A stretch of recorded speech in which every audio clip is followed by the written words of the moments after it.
I don't even remember. I don't. We're back. I didn't see they go. I didn't see any message or nothing. So I don't know if it was. I actually just looked to see if how many viewers we had, and there was no viewer count. That's how I noticed. So I don't know if it had something to do with when Nick jumped out or what. Yeah, maybe if I'll he was ask. hosting it. Like, yeah, maybe if he was Or hosting he it or wasn't. something. He wasn't. But that's right. What were you saying, Michael? You're talking about how you read a lot of books in Liechtenstein, and oh, you're muted. I think you're muted, buddy. Sorry. Yeah, There you go. Heraclitus said that the only thing we can know as objective truth is that change keeps occurring. Right. He didn't even believe in the atom. He said, yeah, to split that atom, you'll find some more fucking microatoms and that shit. All we know is that time and change keeps occurring. Right. The only constant is change. Everything else is up for grabs. By the way, the other constant is Stacks up yet? I saw the testnet was down. Question. What's going on? Oh, the testnet. Last I saw, testnet was down for like 5 days now. You guys know anything about that? I don't know anything about it because I'm trying to be off. Yeah. Oh shit! You were the only one holding up the Stacks testnet. Is that what you're saying? I have nothing to do with it, but maybe. Right? You know, I don't know. Imagine you were like the proxy. I'm gonna do my 1 hour into the stream restream. Yeah. Bull hit. All right. Anyone wants to join me? We're gonna do it. Yeah. I have mine in the other room. Hold on. Yours is in the other room. Place. You hurry up. I'm back with lesser chem. I like it. All right, let me follow suit with peace. I'll be right back. So what did I miss? Michael reads books. That's what I got. Books. Michael reads books. Remember, wrote what they said. You know, just for 2025, I think it will be a mind-blowing, amazing year. I think so much will change, and I think people, the normies, the no-coiners, the misinformed, they will have a very, very, very, very, very, very difficult time to cope because their whole paradigm will be shattered, like, you know, completely blown to bits. And it will be interesting to see how they will cope.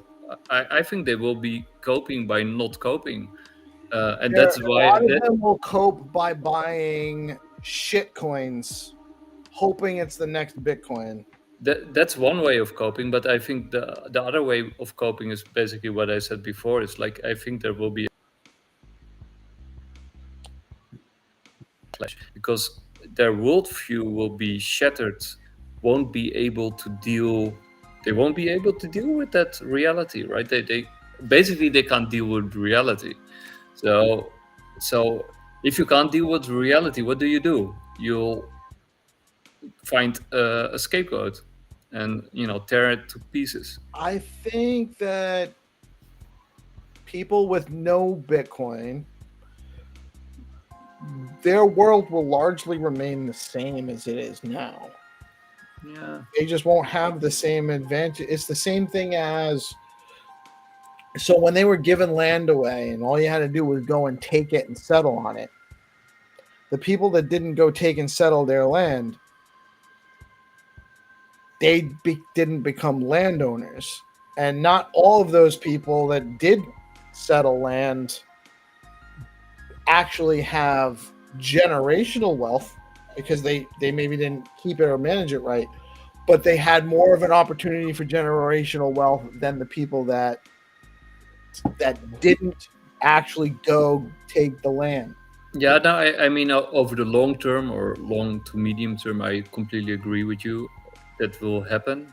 But in the very short term, like, I mean, the coming year, I think I think the people who were not properly, not wisely invested, not properly positioned, the people who sort of followed the crowd, the lemmings, they are sort of in the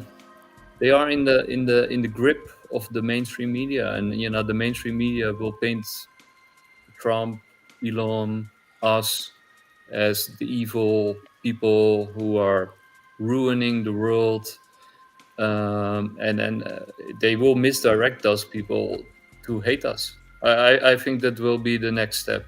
I mean that's the obvious next step in order to also to keep their grip on the escalating situation. I mean, they're losing their grip, so they're trying to get their grip back on the situation. That's the only way for them to get their grip back. Yeah, I was thinking in the other room. I wonder how many of these polarities are. If there's any other like truth that we know in the universe, it's that change occurs, and that polarities exist and are in fact creative. So I was just thinking in the other room, I wonder how much of these polarizing opinions are naturally occurring phenomena and will exist in any civilization, no matter what state they're in.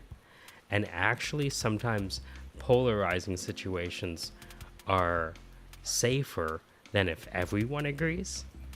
Because some of the worst things that happen in civilization is when everyone agrees. Yeah. True. Yeah, but I think one of the benefits of Western civilization so far. I mean, it has disappeared. But what has gotten us this far is Has it disappeared already? You think?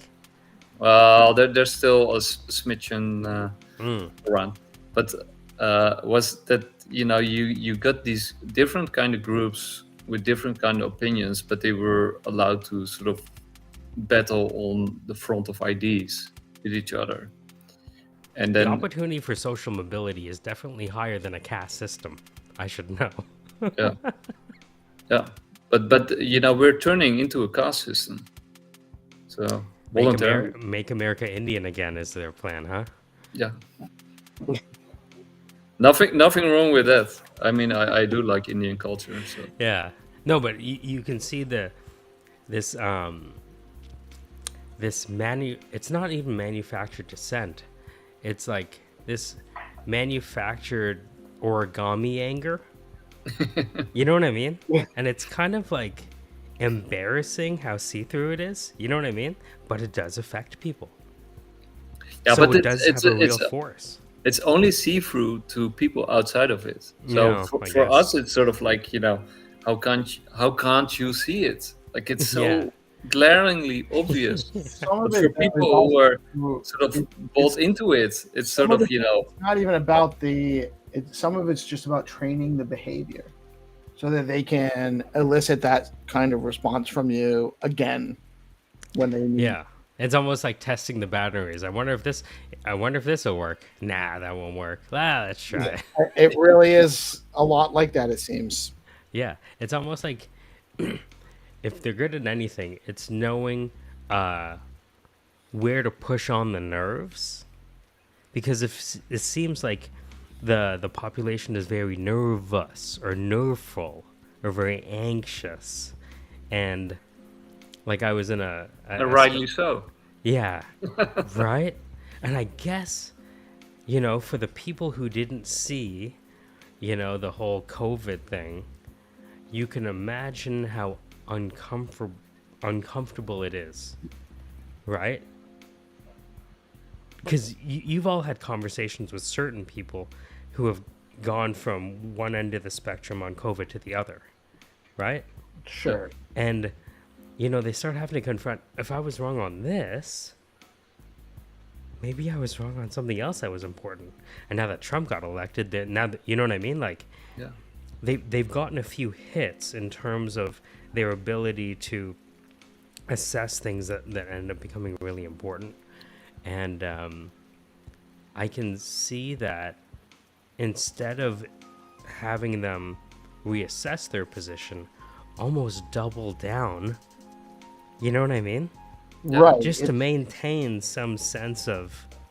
Yeah, Right. I call this the If this isn't psychology. true, then all of this could be not true, and I can't That entertain you would destroy your ego. You know, This- that's like worse than ayahuasca. Yeah, no, that I call this the. I think this is actually what Hitler was talking about with the big lie, right? So you generate a lie big enough that people have to buy into the lie in order to maintain their sanity.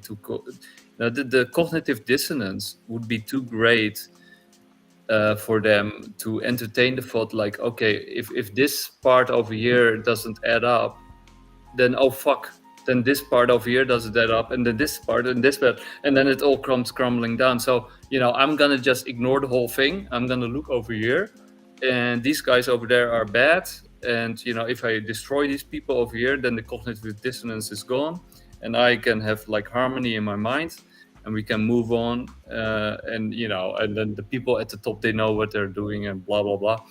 So that's the big lie. It's sort of like having your kid doing coke, and because it's your kid, and your kid is saying you like, I'm not doing coke, I'm fine, I'm blah blah blah, and then you buy into that lie, and you invest more into the lie, and then eventually you become part of the problem, right? Because you're actually encouraging your kid to keep doing the drugs that he's doing until it falls apart, right? Because it has an end,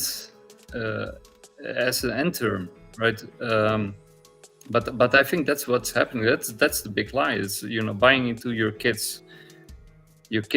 on drugs and saying like, oh, it's okay. He's So not hold really on. doing Are drugs. you saying like 80% of people are experiencing a kind of Stockholm syndrome with their society? Yeah, Interesting. yeah. That's what I think. It is like a massive Stockholm syndrome. Yeah. almost by design. Oh, it's definitely manufactured. Yeah. But Like- for- And that's also Or- why the reactions are so emotional, right? When people say like, it's not like that, they become like, family members, friends, they can turn like that, they get very angry with you. extremely angry. So I have a very close, my godfather, who's going through dementia young, and really it's bad. It's at a rapid onset, whatever the fuck Sorry, it is. dude. Yeah, it sucks. And his wife is, my aunt. Since I was a little kid, she's one of my favorites. And, they're older, and we were at a family reunion over the summer, and I said something about inflation. And she lost her fucking mind. There is not inflation. It's a lie. This is a smart woman. She's never, ever, ever actually said anything mad at me in my entire life. That she was so angry. And I wasn't actually promoting. I was just talking about inflation, and whatever the media is. Now, they're definitely hard anti-Trump, pro-Democrat forever type of people, where blue state, blue no matter who, Rhode Island is like the OG. Like, it's not, like, we're just not ever. Sometimes a governor here or there, but not a president forever. And so that's how the state is. But whatever she listens to, that was a trigger for her. Just talking about inflation, that was like angry, and you're lying, or that's not true, and they're just saying that to make Biden look bad. There isn't inflation. It's like, I'm a realtor. Remember that house that you were talking to me about selling like 5 years ago? It was worth $200,000, and now I can sell it for like $450. But where are you going to go? How did it get that? That's inflation, Auntie. And It's interesting how the political becomes moral. Yeah. You know what I mean? Everything starts getting parsed, whether it's political or economic or sociocultural or geographic or technological. Well, that's why they keep it as a. That's why they keep it to two parties. Makes it really easy to pick teams and be polarized that way. Which is interesting how all these topics now have a moral. It's almost like a mist of morality. You know what I mean? So if you have a position on Rust versus C++, it's like, why do you think that, you fucking communist? Right. What do you mean Rust should be in the kernel? Does that mean you're part of the red state? You know what I mean? Yeah, Well, but the same way. So fascism and communism are the same thing. It's two sides of this. They were, it's two sides of the. It's the thesis and the antithesis. And just one side understands business better, maybe? Yeah. It's big state for big government, big business for big government, Right. or big government for big business. Yeah. It's I think the more useful diagram is collectivism versus individualism, because the fascism, communism is on the collectivist side, and the individualist side is sort of on its own. So that's I think a more useful divide. That's exactly the real spectrum is between the balance between individual rights and the state.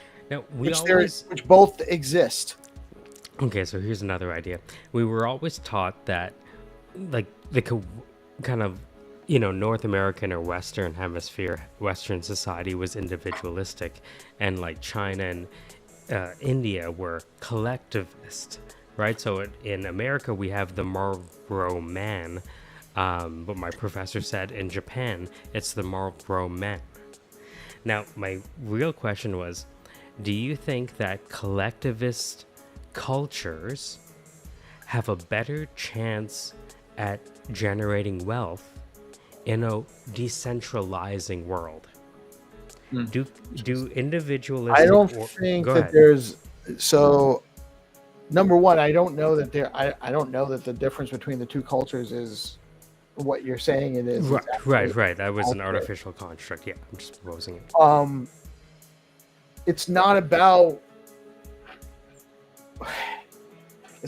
one or the other.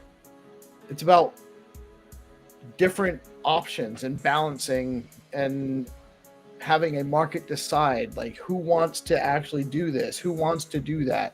It's about consent versus compulsion. Yeah, so collectivism versus individualism. Right, well, it's not even that. Everyone wants to consent, or nobody can consent. Right? If you can't consent, or if you can't withdraw your consent, if you can't opt out, can you consent? No. I mean, it makes me think of what Camus said: if everyone's on their knees, nobody feels like they're bowing. Yeah. Yeah. Well, no, that's an excellent observation. I'm not familiar with it, but I was unfamiliar with it, but it makes sense. It's you can't.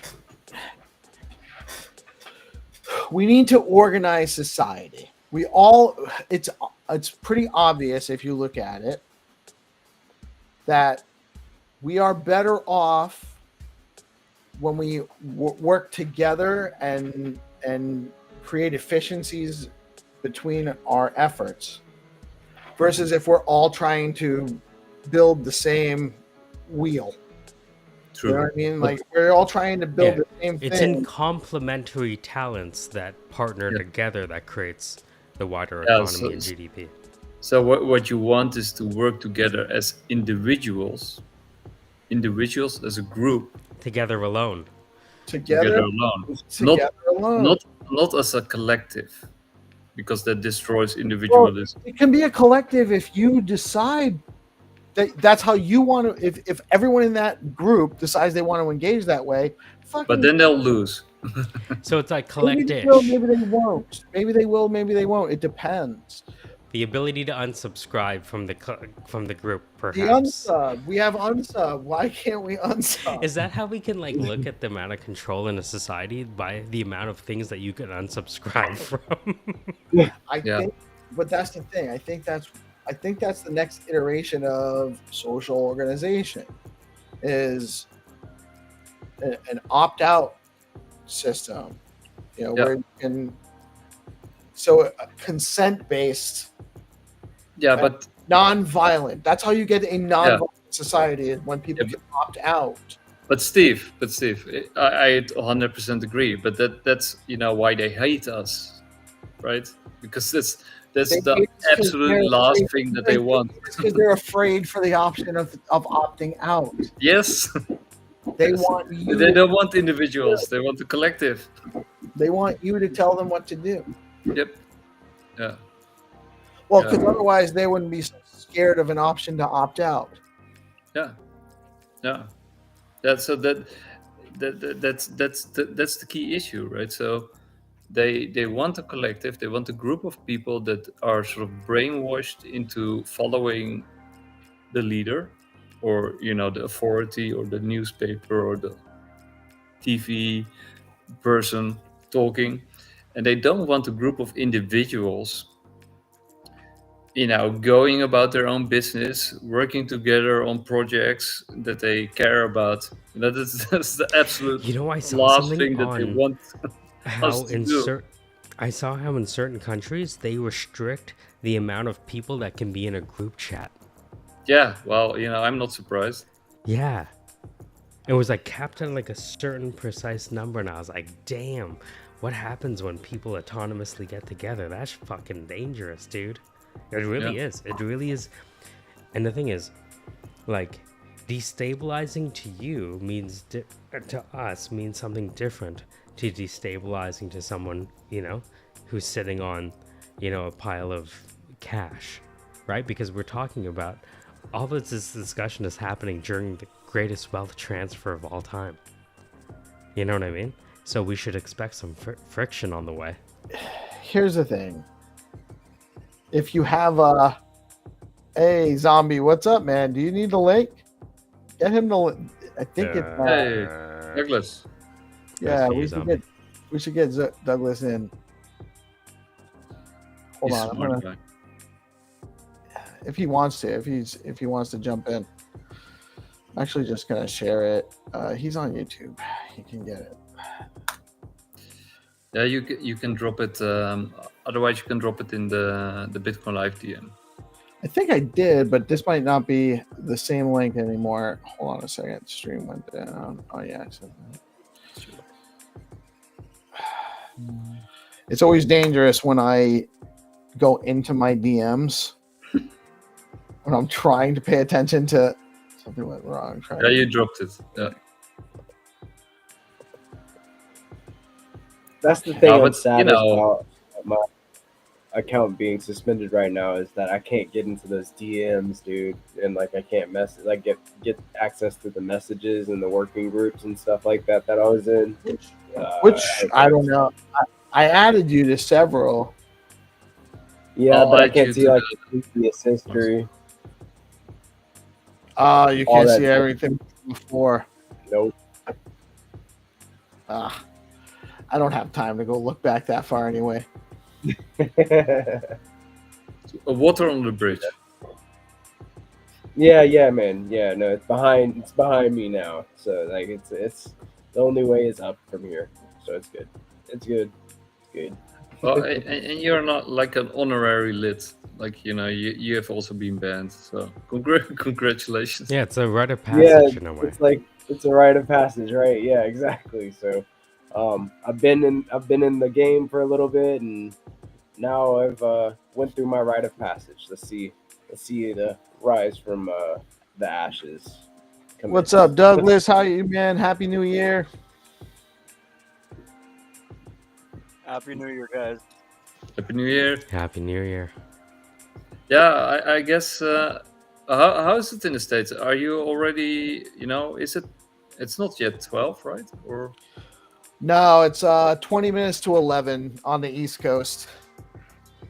So are you guys, gonna fire fireworks, or I don't know. How does it work? I won't, because my wife's been asleep probably for 2.5 hours. So if I start lighting fireworks off in an hour or an hour and a half, we have a few. It's not really legal here, anyway. Like, it's only ground fireworks here in my state. What do you mean brown firework? Like Ground, H1B? ground. Oh, sorry. H1B fireworks. I already lit that shit up. Yeah, I already lit that shit up, man. It's like had the Diwali out grand there. finale and all that stuff. Got that out of the way. Yeah, I have so when we go to New Hampshire, then they have everything fireworks, and so you buy like the stuff that you Mhm. light, it throws them up like 16 shots, and it's like you're at a fireworks show, and you're like super impressed. And then they give you 1,000,000 bottle rockets when you buy stuff like that. So I have like more bottle rockets than I could ever shoot off in my neighborhood, because I can only do about 4 or 5, and then my wife's mad and she doesn't want to hear it anymore. So, but Then you get different fireworks.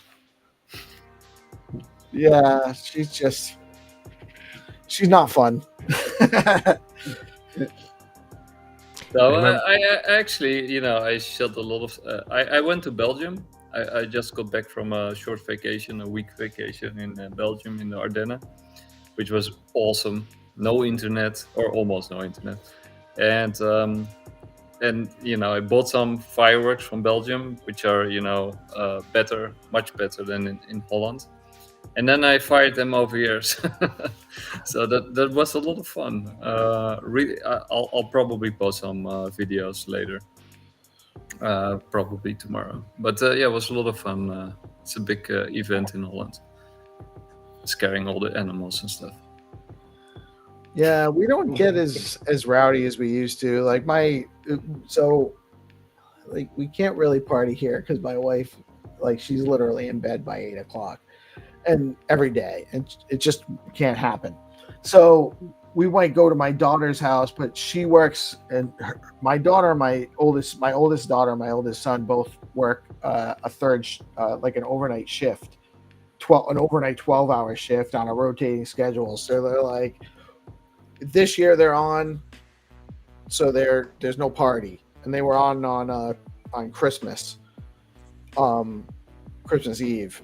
So next year likely there'll be another, and last year they were working, so I think the cycle will go where next year, if they're in the same job, we'll probably have a party over there. But I haven't really done anything much besides go to a party at my daughter's house on New Year's Eve for a long time, because I'm old and I don't care anymore. It's just, So, like in the beginning of your life, it was like music, love, peace. Now it's peace, love, music. yeah, maybe. Well, it might have been love, music. Love and music were intertwined. I understand. I've been in the band. Yeah, something like that. Yeah. Oh, that's all right. It's like Peace was, love, music, fireworks, peace. yeah, something like that. Something like that. But it was definitely, yeah. I just not. I've gotten a lot of partying done. I've done a lot of partying. Mm-hmm. I don't feel like I'm missing out on anything. I can't possibly. So, did you go to like concerts and stuff back in the day? I've been to a few. I like festivals. Mm. Oh, you've been to the gathering, bro? No, but I've been to a bunch of festivals in the area. That's what's up. Like, I haven't been to the gathering either, but like I used to go record bands and stuff, like punks and stuff in the Southerns. So yeah, I used to go do a bunch of that fun stuff. You do anything like that when you were doing the music stuff? I've been to, so I'm in New England, and we get a lot of so I didn't get to go to too many concerts when I was young because I had children very young. My oldest, Yeah, I used to show up to punk concerts with my son and my daughter in a carrier while still recording the bands for Diablo Corp. Like, bro, yeah, I used to do it back in like the early 2000s, and I'd be traveling and all over. Especially with early YouTube, I was one of the first people on YouTube recording bands. Like, I had Murder Junkies on YouTube in 2007 and 2008, and no one else had that stuff on YouTube. You know, because everyone else, they were going to the big stuff and they had everything licensed where you couldn't bring stuff then. And then we'd get them into these small concert venues, and we'd be like, they'd be like, well, so who's doing the recording? They'd be like, you see that guy over there with the 2 kids? Go talk to him. Yeah. So, Peace, how young are we talking? My oldest was born a week before I turned 19. Whoa. And then that was too easy for me. So my first son was born 11 days after I turned 20. So I turned 20, or 11 days after I turned 20, I had a 1-year-old and a newborn. So what brought you and the wifey together? Was it music? I'm trying to figure out your life in terms of which word kind of dominated. Well, that was my ex. I was with my ex. We ended up having 4 together. We were together since high school, and then we broke up in our early 30s. And I met my wife after becoming single for the first time in my really adult life, and being very successful and not being very interested in, wasn't really looking for anything serious, but it just ended up working out. You know, she had 2 kids, so I had 4, she had 2, we have 1 in common. But I did go to, I went to Woodstock 99, where they burned that shit down. Yeah. I didn't, honestly, I didn't love the scene there. We left that Sunday morning before they burned everything down. It kind of was just getting ugly. It was really, looking back now, it was really it was crazy. It was a nuts scene, and just there were a lot more guys than women, and the women were being regularly encouraged to reveal themselves by massive groups of guys, and it was uncomfortable. It was uncomfortable. Now that I'm looking back, I was 21 or something, so I was just it was just, I was in awe of it. But now that it's kind of, it was just, you couldn't get weed, by the way. You're trying to find weed in the parking lot, you could not find weed anywhere. Everyone had ecstasy. Yeah, MDMA was probably in. You could not find weed. It was, I was like, this sucks. What kind of concert? I'm here for 2 days. We had a walk for 3 hours. Anyway, it ended up sucking that one. But I'm really into Fish. I love Fish. I've been to a bunch of Fish concerts. And then the Guyanese in me was like, "Oh, you're talking about food? Oh no, pH. Sorry." Yeah, I like Fish too. I do like Fish, the food. And I actually used to like Fish food, Ben & Jerry's ice cream, actually, but I'm not allowed to have that anymore because I'm diabetic. Oh. Thanks, COVID. Thanks, COVID. No, it probably wasn't COVID. So, what are you guys' predictions for 2025?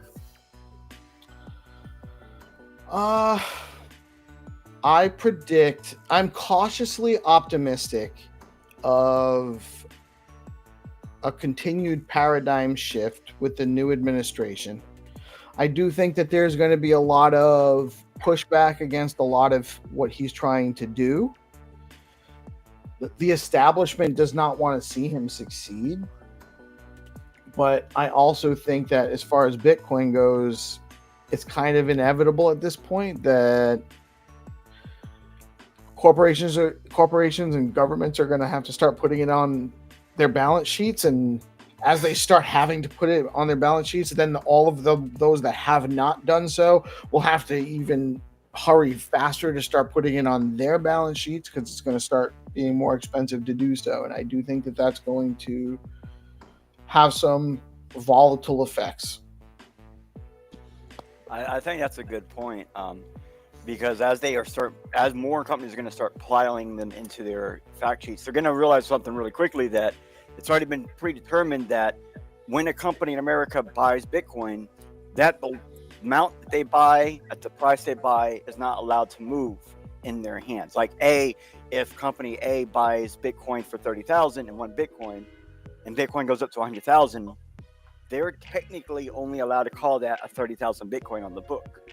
And that's already been established. That was with Biden. So I want to see that get reversed before a bunch of people jump in, or else they're going to get screwed, where they're going to have, even to a point where you have pre-Bitcoin before a term change, where they have to have whatever price it was set at, and then you have other Bitcoin that's at like $100,000. Imagine how you'd feel like, yeah, we got a lot of Bitcoin that we can't raise in value because of an old law, and now we have this other Bitcoin which we can allow the volatile to be volatile as we need it to be. And I think that's going to cause some harm to a lot of smaller companies. You're saying there's a law that freezes the value if you of put it Bitcoin on on a balance sheet? If you put it on your book. Really? Mm-hmm. And that was because that. BlackRock was putting it on their book, and Bitcoin started that rise up to 50,000, and it took less than 2 weeks to get put into a law. It stuffed into a law, and BlackRock was the first people to announce the fact that they couldn't raise the value of their Bitcoin, and that's when they had a big thing where their value shifted. They remembered there was headlines. They all said BlackRock's value dropped randomly, but Bitcoin's value didn't drop. That was why their balance sheet dropped randomly. Was they had a bunch of Bitcoin valued at 50,000. They had to go back and lower reprice it. They had to reprice it at the original price, 25,000. Wow. And believe it or not, that's why a lot of people get confused about how much BlackRock is valued at, because their value at is lower than what they own. But does that work the same way with MicroStrategy's holdings? Yep. And that's why all these companies are buying at top. They're not buying at bottom. That's why they wanted to start buying at top, because it made more sense.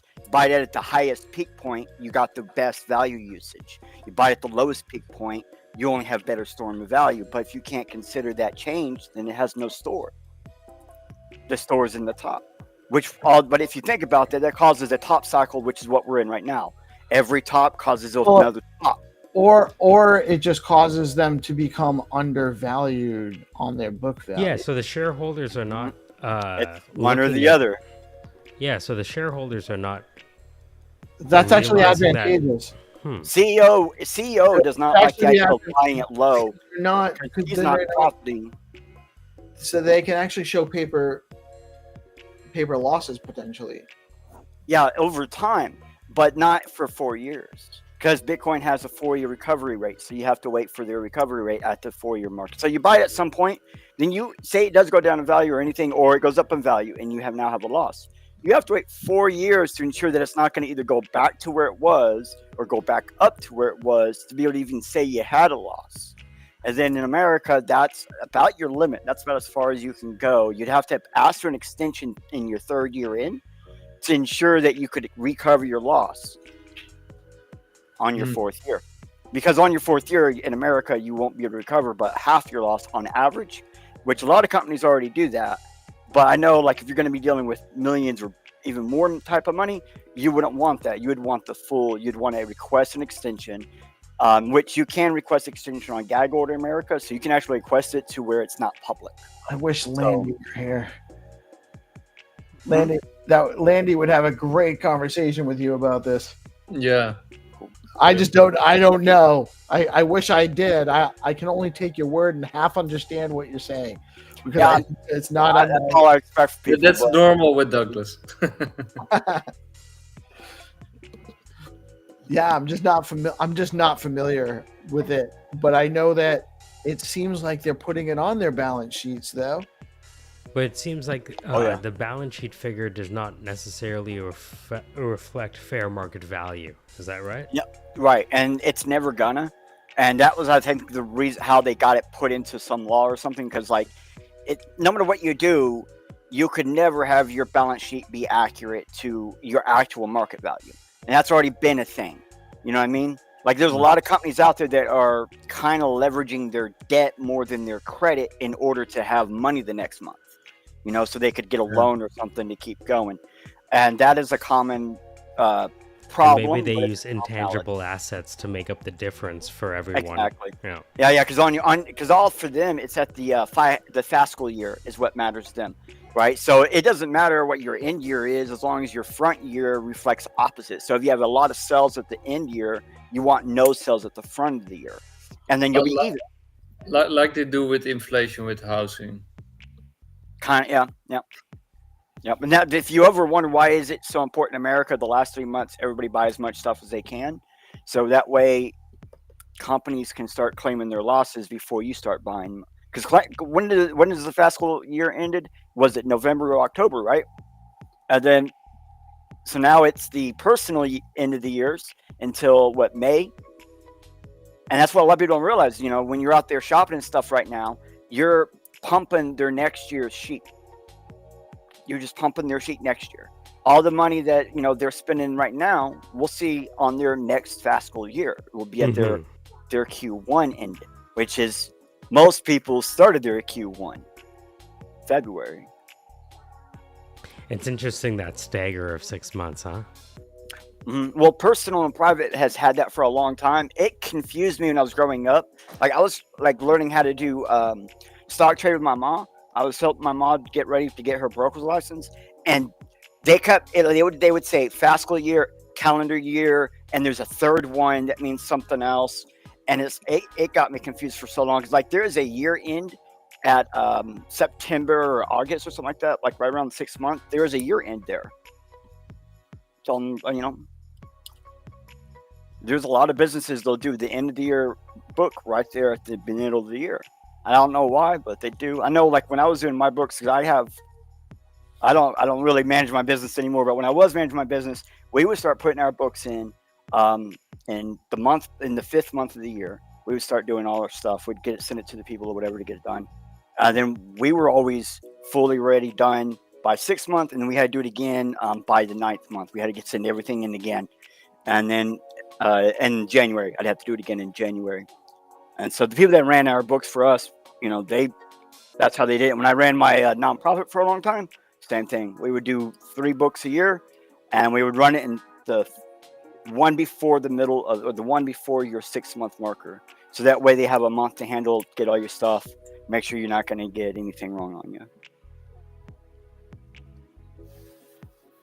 Okay.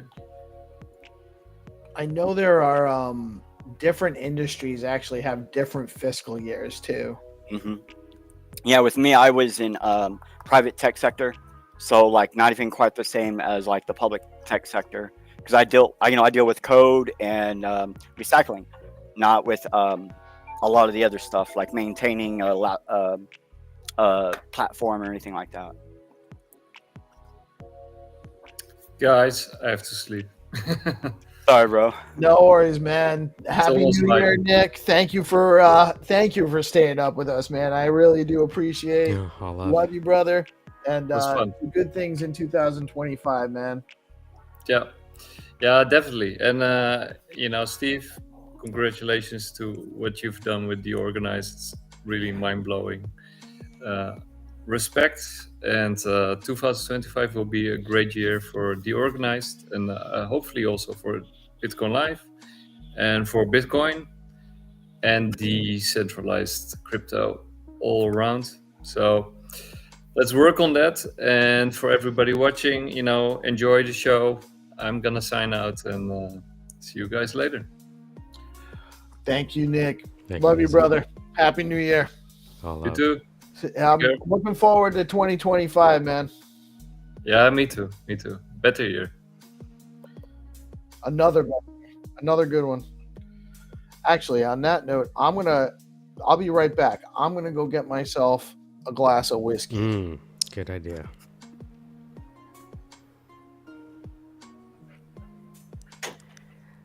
So what up, Broseph? What's going on? What are you saying? Shit, not much. Just smoking. Yeah. Am I the only non-drinker here? Are you a drinker too?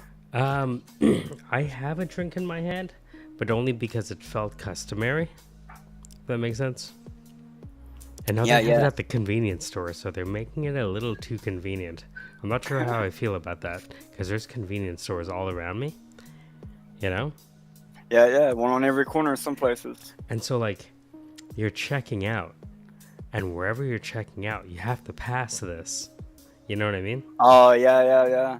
And it's the most well-lit thing in the whole fucking place, right? Christmas candles and, you know, LED lights around the beer, right?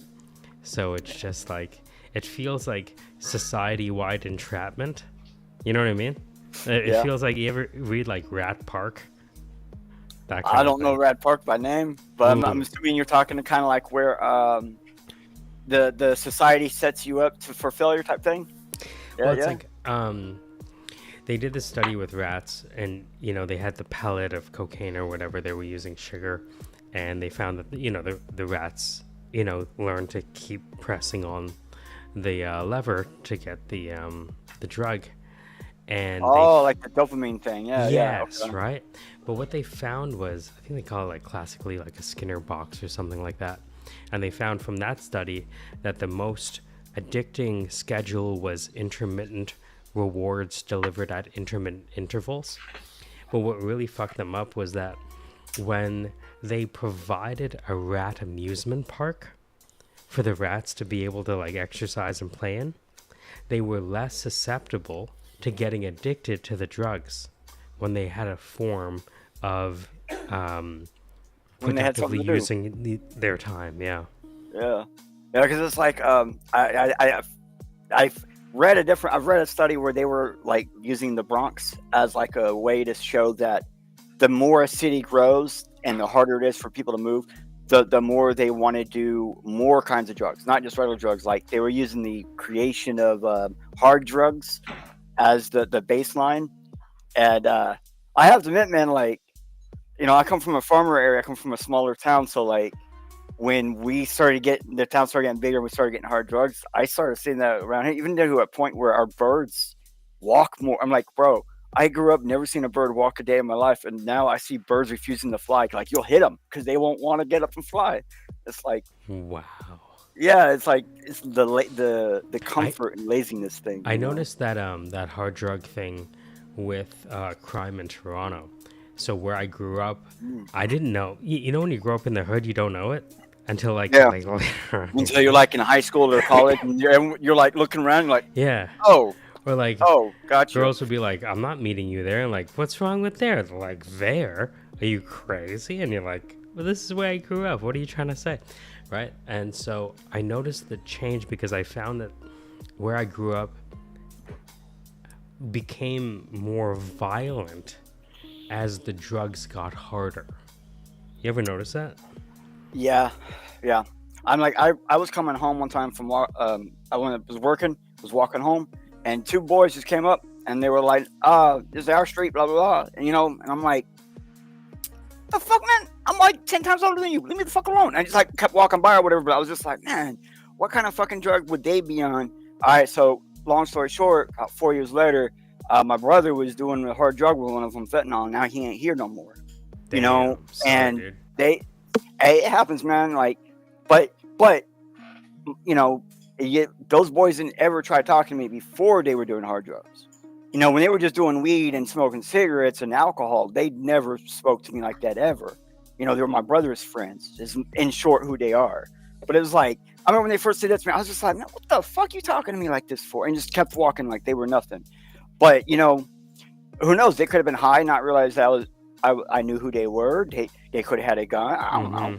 But, the way I figured out I lived in the wrong area is I was in high school and I was telling my counselor where I lived because I had to catch the bus. But I was like, hey, I got to hurry up. I got to catch the bus. I live over here. I got a job.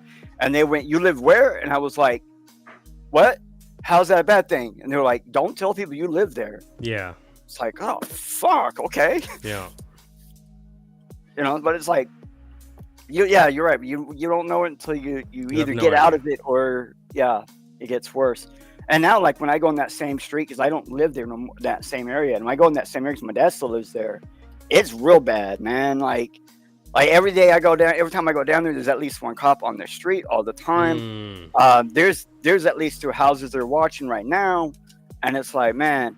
But Yeah, you ever catch yourself like defending where you grew up, and it's like really bad, and you're like, fuck. I remember I was dropping someone off to work, right? And they always said, oh, I got this new job and I'm afraid because it's in Scarborough or Malvern or whatever. And I'm now like, oh no, that's where I grew up, it's fine. And then as I'm dropping her off to the workplace, there's a cop putting a dude in handcuffs. I'm like, oh man, I can't even, like, it just makes it look worse. I can't even defend where I grew up anymore. Sorry. It's all good. But look at the cops are taking care of the crimes getting taken care of. Oh, so you're saying society is working in that case? Yeah. I'm just trying to spin it for you, man. Spin it to the positive. Yeah. I like it. That's the peace part. They're upholding the peace. Yeah. Now, if you can say, hey, it's only once a week, that's what we should also do with our police officers is to rebrand them as peace officers and make them charge them with protecting the peace. Bro, you ever been to England? Like, I know it's not the best. I have not right now. I kind of understand, but if you went to England like 5 or 6 years ago, their officers really were peace officers. Like their cop cars and stuff stand out. If you waved one down on the street and say, "Hey, bro, help me out," they would be like, "All right, how can I help you, man?" And they'd get a thing out and like write down even how they helped you. Like they would get points for helping people and stuff. Oh wow! And here in America, they're like, make it to where there's a sign on there that says police, but you can only see it when they're passing past your lights. I don't trust the. I don't trust the helmets. The European cop helmets? I don't like those helmets.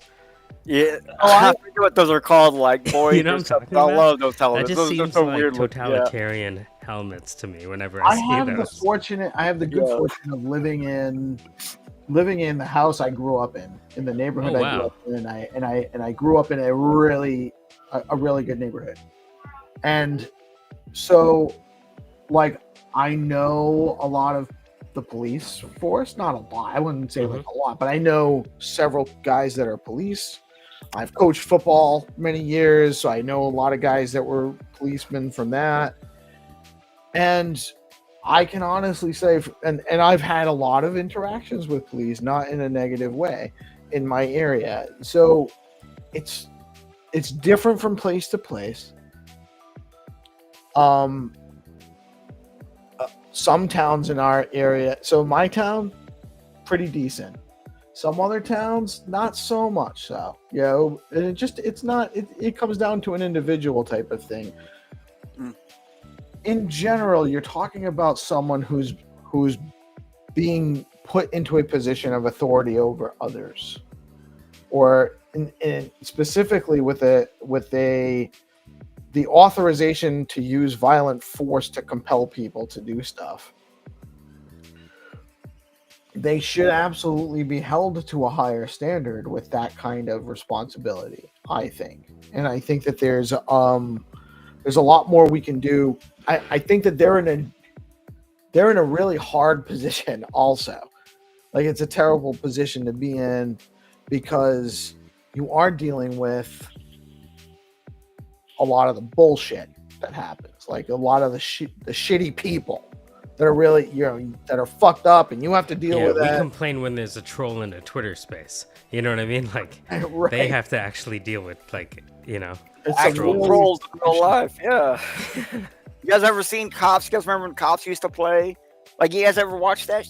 They would show some of the, it's like, and I remember like some of the worst. Okay, so like when I worked in food service, cops come eat all the time, and they kind of talk to you a little bit different when you're in food service, right? And one time I was talking to a cop, and it was like a cop and his son. They were both cops, and I was like, so is it really like that in Cops and stuff? Is it really like with our town stuff? And the older cop was like, oh, I wouldn't say it. And the younger one was like, dude, I'm in a chase every other day. Wow. It doesn't stop. And I was just like, so it used to not be, but I guess it is now. And, you know, and just the difference in the two, they're one's dad and one's a son. The dad was like, nah, and this son's like, yeah. So it shows you right there, like, cops really have, even every cop has a completely different, like, their job is way different from another cop. You know what I mean? Like, not even two cops have the same exact like, experience. Two cops in the same city are not the same cops, even in the same city. And they're also family. So, you know, they communicate, they're with each other, they talk to each other, and they're still two completely different job positions, two completely different experiences. Nothing the same. And, like, that's probably the most important thing about life is, like, that's something I learned a long time ago, like, when I was really, really young, is that it doesn't matter what you do. You can try to do two things they're the same with two people, and everything will hit them completely differently. And that's the beauty of the chaos. They're like, Sound Dr. Genie, if he's listening, he probably might be out there on Twitter or something. He's the one that always tried to convince me about chaos theory as being like a real thing. I still don't believe it, but there's a lot of proof behind it, you know. What's that? How does it chaos work? theory, that there's so much people doing their own thing that you can't really track any one thing. And it came from some guy trying to track the weather and couldn't do it, but then found out that the Farmer's Almanac was tracking the weather just fine for like 150 years or however long they've actually been doing it since. Predicting the weather. Farmer's Almanac predicts the weather more accurately than any meteorologist has ever done. And that's whole chaos theory is behind the fact that one book just looks at the past and records what happened a year ago, 5 years ago, 10 years ago, 20 years ago, and then averages that out and says, well, the average of all of that information is this information. It might rain by this percentage. It will be this hot, this cold. The sun comes up this time and goes down at this time. And even down to like what the humidity level is. They're pretty damn accurate. And that's the fun thing about that is like all it is history. But Benjamin Franklin had access to time travel. No, I don't believe in time travel, bro. I don't even believe in time. You guys believe in time? No, actually, all that exists is now. I believe in change. All right. So, like, you guys ever see that movie where it's like Interstellar or whatever, and they go on a planet, and they're like, 1 hour here is like 5,000 or 500. It's like, think about this logically. If you got two people in a spaceship, right? Well, one person leaves, one stays.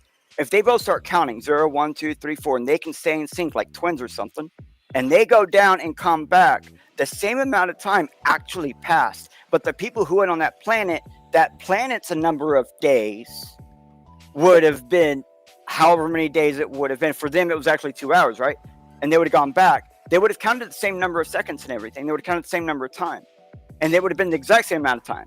It's just, if you counted Earth years to the years of that planet, it's a huge amount of difference because you're just talking about orbits and rotation. It's different rotations. And that's what a lot of people get confused about. They're like, instruments work on magnetism. And so we use magnetism to look at time. And so we can't truly see time because we use magnetism to look at time. Can you say more? All right. So when you get a crystal and you shake it, how do you know when that thing is shaking? Never thought about that. You look at the magnetic field. You look at a lot of people. They just use a little magnetic wave to see the difference in the physically see a difference in electrical pull from that little crystal shaking. And previously, I believe they would put it between two plates, and it would shake between the two plates and basically cause electrical pull as it's like do do do do. But is that how they create the atomic clock, or is that a different? No, the atomic clock is up in space, which is why it's atomic. It's running off a nuclear whatever, so it's actually calculating the nuclear discharge of the particles that it's based on. Shut up. Wow. And that's why you want it in space. It's as cold as it can be. The only colder one you could do is by getting one closer to a black hole, in between a black hole and a series of collections of stars that have that magnetic pull to around that same point, to where you could get like a neutral zone of that area right in front of the event horizon, and that'd be the coldest point on anywhere in space because it's forcing everything past there as fast as possible. Well, we already know that's how you cool stuff down. That's how we cool down computers, bro. So time is... Hey, what's time going on? time is just observations, bro. Arbitrary units Whoa. that are evenly spaced. Nah, not even evenly spaced. It's Not just even. memories between 2 points of memories.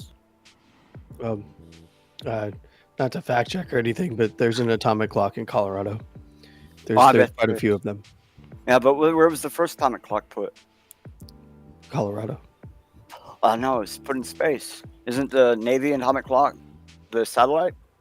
Well, yes, but they were developed in Colorado, and then they fire them up on satellites. Typically, there's some on satellites floating around in space. And then that's there's where some the in Navy Colorado. atomic clock is at, right? Yeah. Because that's It's where like- when I was in the there's Navy, not that's a where they main. told me it was They- at. Because that's like, They take a mean, but yeah, yeah, pretty cool stuff. yeah, you're right. It is fun. You're So I'm gonna come right back, but can you talk about that thing you were mentioning about the way that Bitcoin is valued on balance sheets? That's what we want to talk to you about. Okay, Randy. so yeah, talking about when BlackRock was getting that, they were buying a lot of Bitcoin. Bitcoin started going up to 50,000, and Biden wanted to put a stop to them being able to increase their value rate just for holding Bitcoin. So they said, no, Bitcoin on your balance sheet is at the value you buy it at, not the value it is valued at. Landy, are you familiar with that bookkeeping rule? BlackRock doesn't own any Bitcoin. It might be MicroStrategy. It's one of those. I just remember there was a big fluff on it, and when it was on Twitter, when people were like really complaining about it, because Biden was like, there was a company getting a lot of value, and they were just holding it, and they said, "No, you can't just hold it. We need you to buy more. We need to This was put like more on the a rule balance that sheet." they proposed that had nothing to do with company specific or reactions to companies. It was I in an just remember effort that's how it to was worded in the like headlines and stuff, man. That's all. Yeah. What it was is they were trying to limit you in traditional markets. If I'm a company and I own Bitcoin and it's on my balance sheet and I want to go get a loan, the loan is going to be subject to the size of the aggregated portfolio value.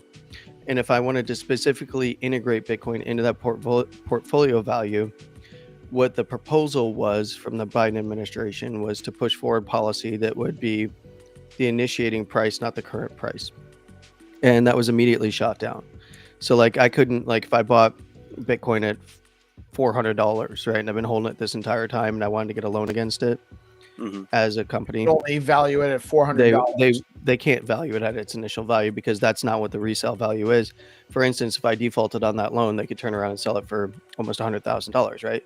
Right. Well, Biden and the administration, what they were trying to do was essentially make it unattractive for you to hold Bitcoin via the way that loans would be processed. But they got way out over their skis. There was no way to implement that, and banks didn't give a shit because there is no. I can put up any asset to a bank. They determine whether or not I'm worthy of, whether I'm going to just use creditworthiness, which is my history, or if I'm going to put up assets. They're going to make the determination, and I don't have to go to U.S. banks. I can go to international banks, right? Yeah, but I mean, like, and then you're getting to a point where it's like, then you go, okay, well, then you could also go to international housing or authority housings, or No. you could go stuffing loaners. No, but when it like, comes to companies, though, when it comes to companies and business in the United States, like I can get a loan from overseas. I can't get. yeah, I'm just saying there's a home bunch of from different ways you could get loans for companies in America. Is all I'm really saying is there's multiple different avenues. Now, I did put down in the private chat one of my sources where they actually say there is a law that says, it's not realize the same, that they don't realize the gains as they happen or something like that. And so there are like accountants, like the accountant that we were going through, actually, that was one of the things that we were having to deal with them is they were saying, hey, look, if you have Bitcoin on your balance, we won't increase your value rate. We'll just put it at the point that you bought it at. And I do know that there are other ones that are doing that too. So with that, and that said, that was tax like expediency. So these two conversations get tangled together, and they're not actually related. So one is the loan side of things. When taking on, so companies work on debt and equity, right?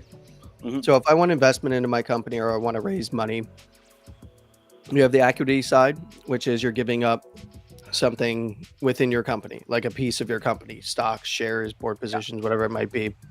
And then you have the debt side of the company. And that's where you're getting loans and the principal you're the principal lender and you're the principal buyer or borrower rather. What you end up with is you don't have to give up any of your company, but you can put up assets right on the balance sheet, in the treasury, your credit worthiness and all that kind of stuff to get loans. This is basically what Michael Saylor does.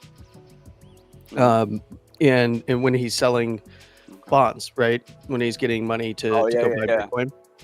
What essentially what he's doing is a debt to equity trade where he's putting up he's raising money in convertible bonds. People buy those convertible bonds. He uses that money to then buy Bitcoin. Well, then everybody's like, well, how is he going to pay them back? Well, they're very low interest. And what these convertible bonds do is, well, they convert. What do they convert for? MicroStrategy stock. So it's essentially a way of bulk buying MicroStrategy stock. And then sell later. And then they can sell that stock if they want later after converting. Now they could demand their money back, right? Based on repayment. But there's a early pullout. They get penalized for that, don't they? Like the person who pulls out early.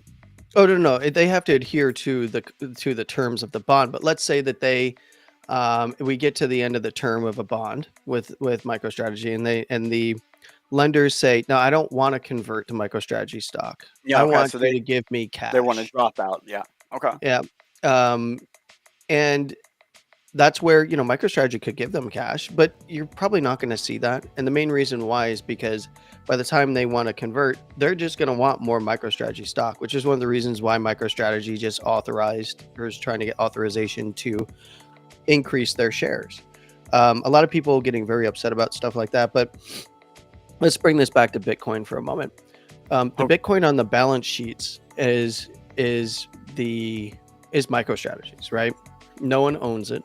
No one else owns it. No one has a claim to it except MicroStrategy. Just want to say shout out 300 in the house. What's up, Happy 300? New Year, my brother. I see him coming on. I see GPSC is here, but he's a little quiet. Yeah, he had to attend to some stuff. Okay. Well, when you start getting into the Bitcoin side of things, what you end up with is, there's many different ways that MicroStrategy could leverage their Bitcoin. There's many different ways in which they can put it on their balance sheet to get it valued too. The value of the company is kind of intertwined with Bitcoin at this point because Bitcoin is on the balance sheet. So MicroStrategy stock is a vector for Bitcoin's price. Now, if some of these previous laws and some of these previous accounting principles and practices that were trying to be implemented, if they were to have been implemented, would have stifled the amount in which someone could technically value a business at for any purpose, right? Mm-hmm. But that doesn't mean that it's ever going to be reality, because Michael Saylor can go to anyone and offer. He's got a backlog of probably billions and billions and billions and billions of dollars that want to give him money. It's a backlog of money to buy bonds. So what you're really saying is, if one avenue tells him no, there's another one telling him yes. No, it's that people don't care. We can still give him as much money as we want, no matter what his company value is rated at. No matter so what. Even if there is one thing telling him no, he's still saying yes. Well, it's not him. It's the investors. Investors can go and buy a bond. They say to MicroStrategy, we'd love it if you could offer up, $300 billion in bond, which, by the way, that's probably the backlog that he's got for Bitcoin buying, which is incredible, by the way. When you look at the real demand behind, he's actually slow walking this thing. And because he knows that if he was just in there buying Bitcoin all the time, he's going to shoot price up on himself, right? Yeah, he's going to keep top marketing it. So, when they're buying and they're issuing these bonds to take on this debt, they're actually being very smart about it because they have such a big backlog. But they could say, like, we want to give you money, just make a convertible bond for us to give you money with, right? Like, that's what people are doing. And that doesn't matter what the multiples are, what the IRS says, how you should value companies based on best accounting practices. No one cares. Which I will tell you that their accounting practices and their creditworthiness is actually really, really good because they're borrowing against creditworthiness. They're not putting up Bitcoin as the vector for those bonds, right? You're not giving Michael Saylor money and then getting Bitcoin out of that in any way. You're buying those bonds and getting stock out of it, or you're getting cash out of it. It's like the ETFs. So here's something that people have to really understand, and this is where I think the argument gets confused with some of these larger nebulous asset under management companies that are pretty scary and control everything, right? Peace. They literally control everything and buy everything via various companies. They put their representatives on boards, and that's the BlackRocks, Fidelities, and so on and so forth of the world. Well, they're majority owner of everything now, pretty much. Yes, but are they? Well, is it them that owns it? No, the answer is no, but they can control it. They use many of our monies here in the United States and internationally through various funds and organizations and money managers and many different vectors in which to accrue assets under management.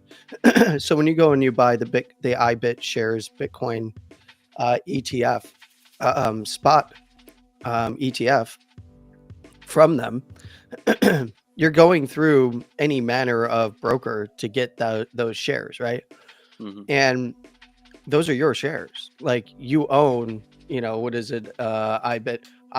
Let's say you go, IBTC. It's IBIT, right? IBIT. Oh, BTX is another one, isn't it? Or XBC. There's XBC. Well, I think IBIT is the BlackRock one. Okay. BlackRock is IBIT, and then you've got FBTC, which is your Fidelity. Right. Those are the all right.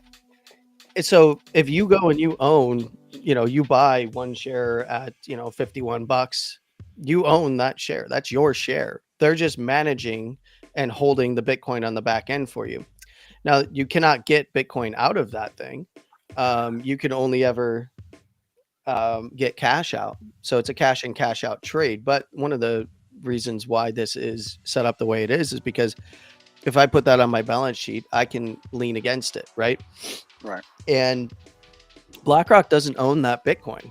They control that Bitcoin or manage that Bitcoin for me for whatever Bitcoin that one share is worth. That is on chain. We can see it and we know how many shares are issued. So it's the first asset class in history that we have transparency into, where we can see what they're doing on the back end with Bitcoin, and we know how many shares are issued. So we can see if they're being real with us versus like gold ETFs, where you don't know when they do audits. Usually third-party auditors are owned by the same companies that are auditing themselves, right? But what this does do is obviously there's no CEO, there's no company, there's nobody to go to for Bitcoin.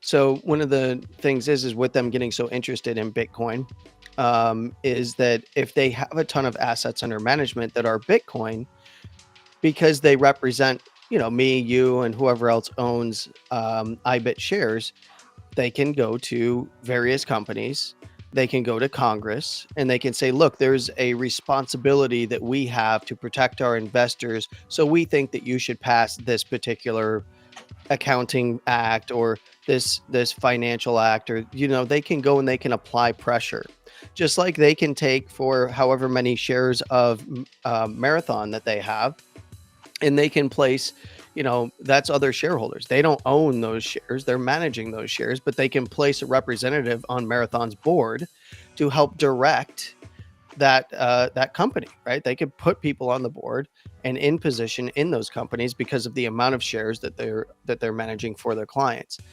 Now, I made that sound very, very not nefarious. Now, when you get into why it is nefarious, it's because they are all conglomerates right? The entire financial system is set up to run through these large asset under management companies, and these asset under management companies own very large pieces of each other, right? So BlackRock and Fidelity and Citadel and State Street and all the rest, they all own each other. So they place everyone on all the boards.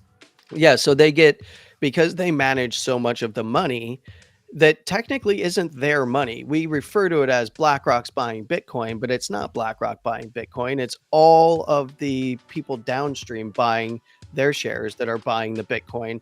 And BlackRock really doesn't make their money off of the IBIT shares directly or the Bitcoin arbitrage directly. That's the authorized participant that makes some money for managing the portfolios and managing the custody, the creation and redemption process for those Bitcoins. And that would be the authorized participant. Yes, BlackRock owns them in a roundabout way, but where does BlackRock really make their money? They make their money at the margins, meaning that they're making their money as management fees, right?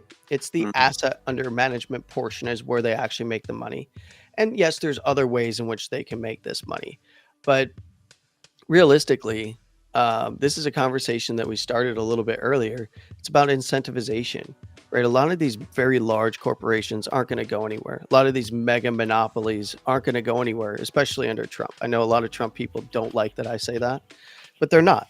They're not. What they will do is they will morph and they will change and they will break up and they will become more decentralized. They will then re-centralize. And here's the funny part about what's going to end up happening with a lot of this stuff is if the incentivization structure dictates that they do things that you and I and everyone else actually likes from a moral standpoint and maybe even an economic standpoint, they will do it. Why? Because if they see that they can make more money by doing quote unquote what might be morally the right thing or good thing to do via society, they will do it. The only reason that they don't do the morally right things and good things is because they're not incentivized to do so. There is no monetary pressure to do so. And I always use ESG as a really good example. Why did ESG and DEI get implemented across every corporation in America and around the world? Well, because there was tax incentivization to do so, specifically via Congress here in the United States and by international bodies and governments around the world, incentivizing, basically pegging you to be green and to also implement DEI, which was under the umbrella of ESG, by the way. But here's the reason why it was so attractive, because there was billions and billions and billions of dollars in tax savings in doing so for these corporations to do it. It actually made more sense to go in the ESG end of things and take the tax savings versus the hit that you knew you were going to take on the business side of things, on the sales side of things, on the customer side of things. You'd rather lose the customers because you can always try to earn their trust back. We're big evil corporations. We've done this a million times over. And take the arbitrage on the tax side of things, implement all these things, and it makes financial sense. And why does it make financial sense? Because the people advising these companies to do that and placing all of these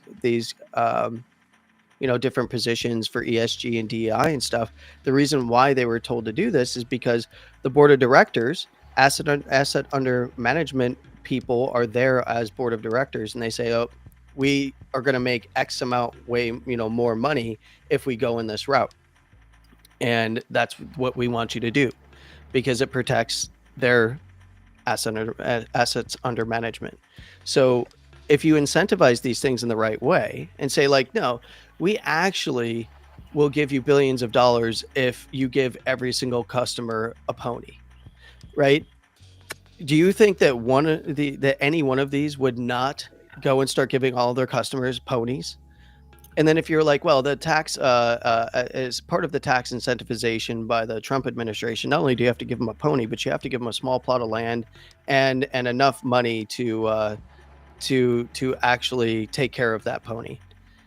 These companies would do it if there was a tax incentive to do it, because the asset under management companies need to protect their investors. They don't want to lose the asset under management. So they will go to these companies and they'd say, well, guess what? it's really tax advantageous for us to give every single one of the customers on our books ponies and give them property to take care of their ponies. They would do it. I know you're saying that as a joke, but it's like what was that Brewster's Millions where he had to spend a bunch of money, so he just hired Yes. someone to redo his office a bunch of times, and it's like Yeah. I could see that because it's like I worked for a company for like 8 years because I was disabled, and they were like, okay, yeah, whatever you can do, we'll find something for you to do. Just we need you on the payroll. And at first I was like, okay, cool, I got a job. And then after I got there, I found out, oh, they hire 60% disabled, because if they hire 60% disabled, they get part of their pay that they paid to the disabled returned. Yeah. No, so it was like, I was like, oh, so that means I was first up for promotion. I was first up for pay raises. I was first up for everything, because like with me, I'm 100% disabled. So it's like, I can't get a job without this kind of work. And for the longest time, this is what kept me from having to claim medical or anything. And it's like, you're right. That incentivization where they were like, they didn't care how much money they really spent on disabled people, as long as the regular people combined with the disabled people could get the work done, and they could keep the regular people down low. Like I've seen some crazy people get hired that's like, what can you do? It's like, well, I can do a little bit here and there, but that's about it. And it's like, man, but they're getting something back. It's like hiring a quadriplegic at a moving company, right? And and why would you do that? Well, I'll do that because I can find a job for them at some point that they can do, and I'll get some sort of tax subsidy for doing so, right? And now I'm using an extreme example, but this stuff, it makes sense. There's a reason for it. He's got nothing he can really do but his mouth, and then it's like jobs like, we got that. Yeah, that's good enough. So, and that's where we start getting into, there is good incentivization, because I think that we should take care of veterans, and we should take care of members who've served in the military. We should take care of disabled people and that kind of stuff. But, we often get into where we have powerful groups that grift that only see the profit side of it.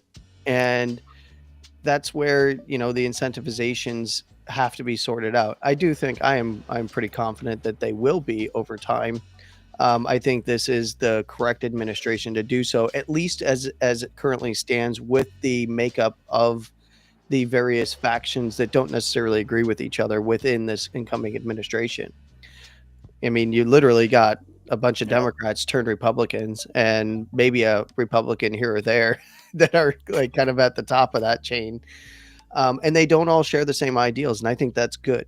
As long as they don't, oust themselves via being complete jackasses, I think that they can get things done. What that remains to be seen, as always. Yeah. But, there seems to be, in general, for myself personally, I can't speak for anyone else, of course, I'm okay with the people that he has been picking for various positions, right? Because we, at least from the outside view, have a good understanding of kind of where these people stand on those specific issues, whether it's RFK and health, whether it's Elon and government efficiency, or whether it's Tulsi Gabbard and the military-industrial complex and the intelligence agencies, all of them. So, there's, and then on down the line, specifically when it comes to like crypto, I'm not as big of a fan of David Sachs, but, I think that he splits the difference between being involved to the point where he understands the investment side of the crypto world, and involved in the investment side in the traditional market world. So I think he's at least good enough to bridge that gap. I don't think he's the best pick for crypto specifically, but he is Elon's friend after all, right? So there is a bit of quid pro quo, that is always going to inevitably happen just because of who we know. Who does who know that can do this job, kind of thing. But when you're trying to build a team to like fix something, right? You would want it to be a knit team that will work well. So normally you want to find people who are close. Yeah, and I wouldn't necessarily have staffed that position with Sachs, but you know, he has he's an opportunist when it came to crypto. He's not involved in the ethos side of things. He is a money guy. So that does, you know, that does concern me, but because he's a money guy and because he understands that the regulatory clarity side of things needs to be fixed, I think that, you know, I'm not like upset with that pick. I just don't think that he was the best guy for the job. But we'll see what happens, right? Yeah, that's what I was just gonna say. Yeah, New person in the group in the stream here named Mitch, and I'm not quite sure who it is. Hi, Mitch. Hey guys, how you doing? It's Mitch XBT, Michael from the Flat team. Michael sent me the invite. I thought I'd just hop on and say Happy New Year. G'day to everybody. Hey, what's happening? Not Happy too New much. Year. Happy New Year, yeah. Thank you for joining us tonight. Yeah, good to be here. Yeah, Mike should be back soon. He was just going to grab something to eat. Cool, too easy. Yeah. Don't mind me. No worries, man. So how are things going over in Flat Earth Land? I guess pretty good. It's, I don't know, we're working on a couple of things, but I think just trying to keep ourselves in check and not get too disheartened at sort of the STX price action and, you know, a bit of the, I don't know, not infighting, but there's obviously a lot of emotions floating around recently, so we're just trying to kind of keep our heads down, I guess, and just get on with things. It's been a bit hectic over the last, I don't know, couple of weeks. Christmas and New Year's, like holiday season, things have definitely sort of slowed down. Really just kind of getting back into things now over the next kind of couple of days. Silky's been away, I've been away. But yeah, just kind of getting back into the swing of things now and hopefully for a good 2025. Yeah. Well, I think the price of SDX is what's driving a lot of the maybe I don't know how to term it. It's not really that people are upset, but it's more that people are pointing out where things could improve, right? Yeah. Maybe a few are actually upset here and there, but this is pretty typical of any kind of a drawdown. Like, yeah, there are some people with legitimate gripes. Oh yeah. No. I 100% agree, but typically you don't hear about that when the candles are all nice and green. When the price is going up, yeah, exactly. No, you're right, but I will tell you, so specifically the need for consistent fast blocks and a perp dex is a legitimate. It's just kind of been ongoing. This isn't new. This isn't frustration because the price is down. This is, and I don't know, maybe there's better communication going on somewhere else, but do we have any kind of idea whether there's a time frame for consistent fast blocks? No, there is no. And we're not even sure when testnet's going to be back up. It's been 5 days, so. Why is testnet down? Well, here's the thing. We don't have answers for that. But what I will, and the reason why I say that these things typically come to a head when price is down is because they were problems that everyone knew about, and we've had all of these issues prior. This is not anything new, but the noise gets louder when the price is down. Right. Because people see that as a negative. Like when you see red in your portfolio, typically that's not a good sign, no matter how much money you've made over a long period of time. Well, because you got used to that last number that was better than this number. Yeah, I mean $3 to $1.50. That's a drawdown. That's a big drawdown, right? Yeah. So that is where the peak came in December. Right. And then now we're down at, $1.52. Right. And in terms of like, Bitcoin didn't peak until the second week of December, but, it peaked at $108,000 and it's been dipping down to, $91,000. Right. So that's a big drawdown too. But, Stacks had a relatively larger drawdown. None of these things are actually abnormal for altcoins. Right. This is perfectly normal, and it's actually right on time too. This happens typically every December, no matter what kind of market we're in, bull or bear. And I think the alt season, if these things get solved, the issues that have been brought to light again by many, if they are resolved when alt season actually does begin in earnest. Remember, Ethereum hasn't even broken its all-time high, and it's number 2, right? So when these things happen, it's going to be, I think that many, as long as they don't just band-aid these things, and there is, these things are addressed, I think that the price appreciation of stacks, along with some of these platforms being able to launch what they want to launch, will bring a lot of eyes and make a lot of people happy. Yeah, I agree, but I do think that there's, like you said, there are things that they could be doing better from a communication standpoint, in my opinion. And you just said, you didn't say from a communication standpoint. I'm saying that specifically is they need to do better. They could be.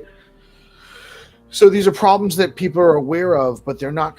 There's no communication from Hero Systems or Trust Machines or the foundation out to the community about this. To saying nothing is worse than saying something, in my opinion. Right now, they need to be saying something like, "We're aware of this. This is what our plan is.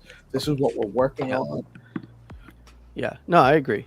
These are all valid concerns, and I also have expressed my I don't know if you saw it the other day, but for about 2 days straight, at a certain specific point in time when I had some free time, there was big long walls of text from myself and others in there about this and what needs to be done, and some of the shortcomings are. Yeah. I mean, it's been ongoing for periodically for really like a couple months now, because Pete started freaking out reasonably. They've been planning this perp dex for a while, and if this was a problem that wasn't going to be resolved quickly, somebody should have let them know, because nobody didn't know that, right? I mean, this is a problem that Stacks knows about. Yeah, well, I mean, decentralization, guys, which brings me to my argument that I was having, is that it's not really that decentralized. It's all the same players at the top. It's all VC money in the signers. Yeah. And this is, there is centralized entities that are handling these things. And which one of these entities should be in charge of communicating some of these things? And my feelings are that you have something called the Stacks Foundation that should be in charge of communication for everything that is going on in the ecosystem. Right. Because it's literally in their name. Right. I think we need to create some kind of channel or group, which I think Rube said he was creating, but I haven't been added to it. For communications. So I don't know what that looks like really, but I think that we do need to have a channel and or some kind of consistent regular meeting with some of the community leaders and some of the people at the foundation, or some kind of group of people that represents that level, and we talk about what we're hearing from the community, and we kind of come up with, they tell us what they're doing, and we kind of figure out the messaging together to some degree. I mean, it's is their code base locked or something? No, is Stacks code base locked, so you guys don't see them making changes on their code? They don't do daily updates? It's all open source stuff. So that's the thing that I'm pointing out. Like, if it's open source, they should be doing daily or weekly updates. And it's possible, if it really is decentralized, as in they're not all in the same location, they might take like a general European holiday, which is sometimes 2 weeks, sometimes a month. Heck, I know some people that take 2 months. So it's possible they could be all, because they're on Christmas vacation. You know, yeah, like say There's so you go summer holiday, they might be off. They might have been off for like 2 weeks already, and they might still be off another week or so. But that exactly speaks to the point that I was making with some others in some various chats, and that is that it's not truly decentralized. It is a centralized I entity meant that is as in handling like these things. location. If it's decentralized in location, they might want to take if it's being act like a major corporation, they might say, let's take a longer holiday for everybody It's a because central everybody's group. in different locations. It's a You know central what I mean? group. Yeah, no, I understand. But it's a central group.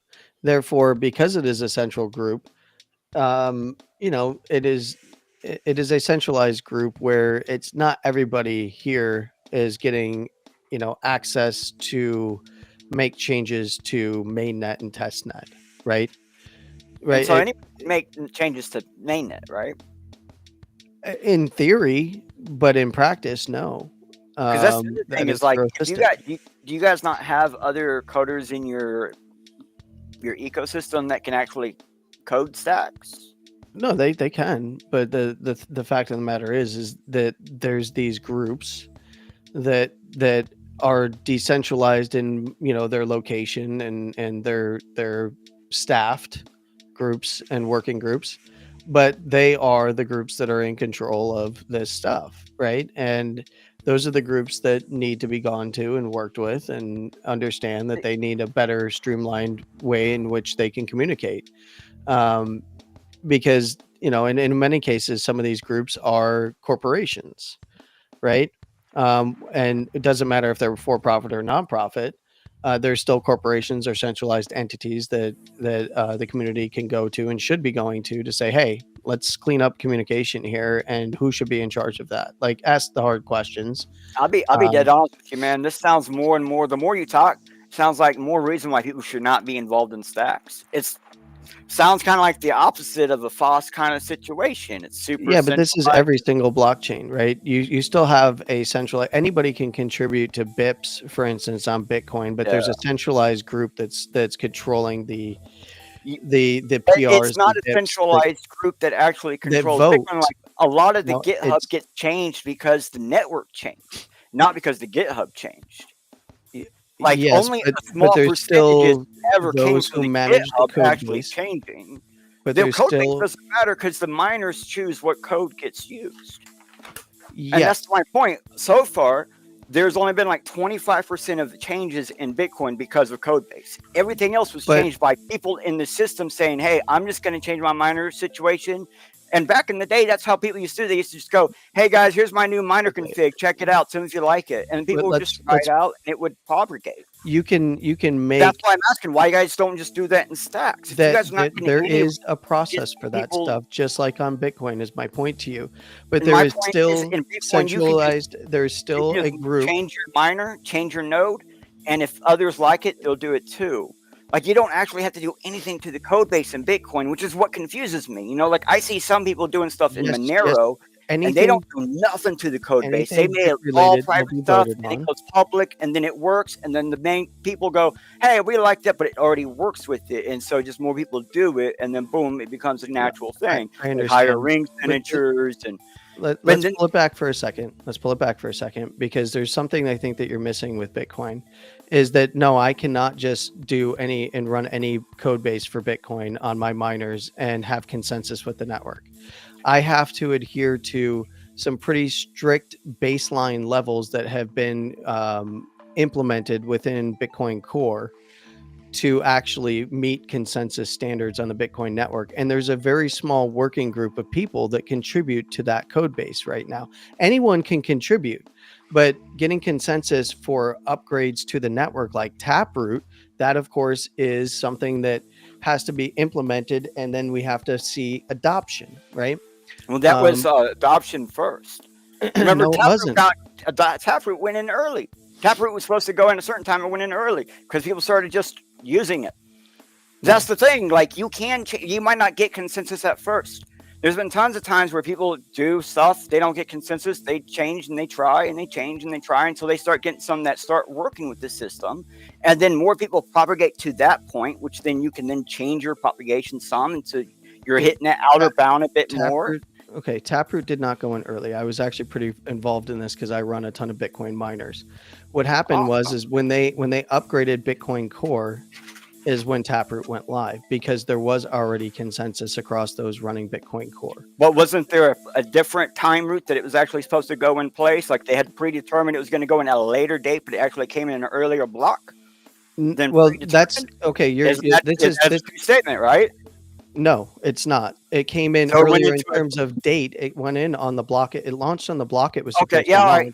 But it still was earlier in date, but yeah. It was supposed to be the block that it was set to launch on, it launched on, and that's because it was testnetted all the shit, man. We testnetted Taproot for a long, long time, and that's where, you know, when this is the same thing, you know, that we're looking at with systems like Stacks. It is decentralized. Anyone can start up a different explorer that's indexing and runs, but who actually has the power, right? Who's going to gain consensus to do that? It normally just starts with one person, and that's why I'm saying, like, you guys are saying you guys are not getting anything from these people.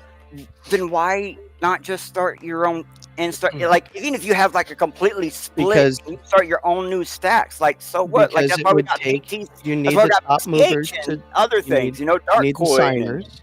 You need the top movers to move, just like in the Bitcoin world. You need the top movers to move first and start to curry that investment. Well, Darkcoin did not start from big movers moving first. That was from like one guy going, no, I have a better idea for a more private Bitcoin. And he just popped it up. And then people were like, hey, I think that's good. Yeah, that's what I'm saying. Why don't you guys just split it if you have to split it?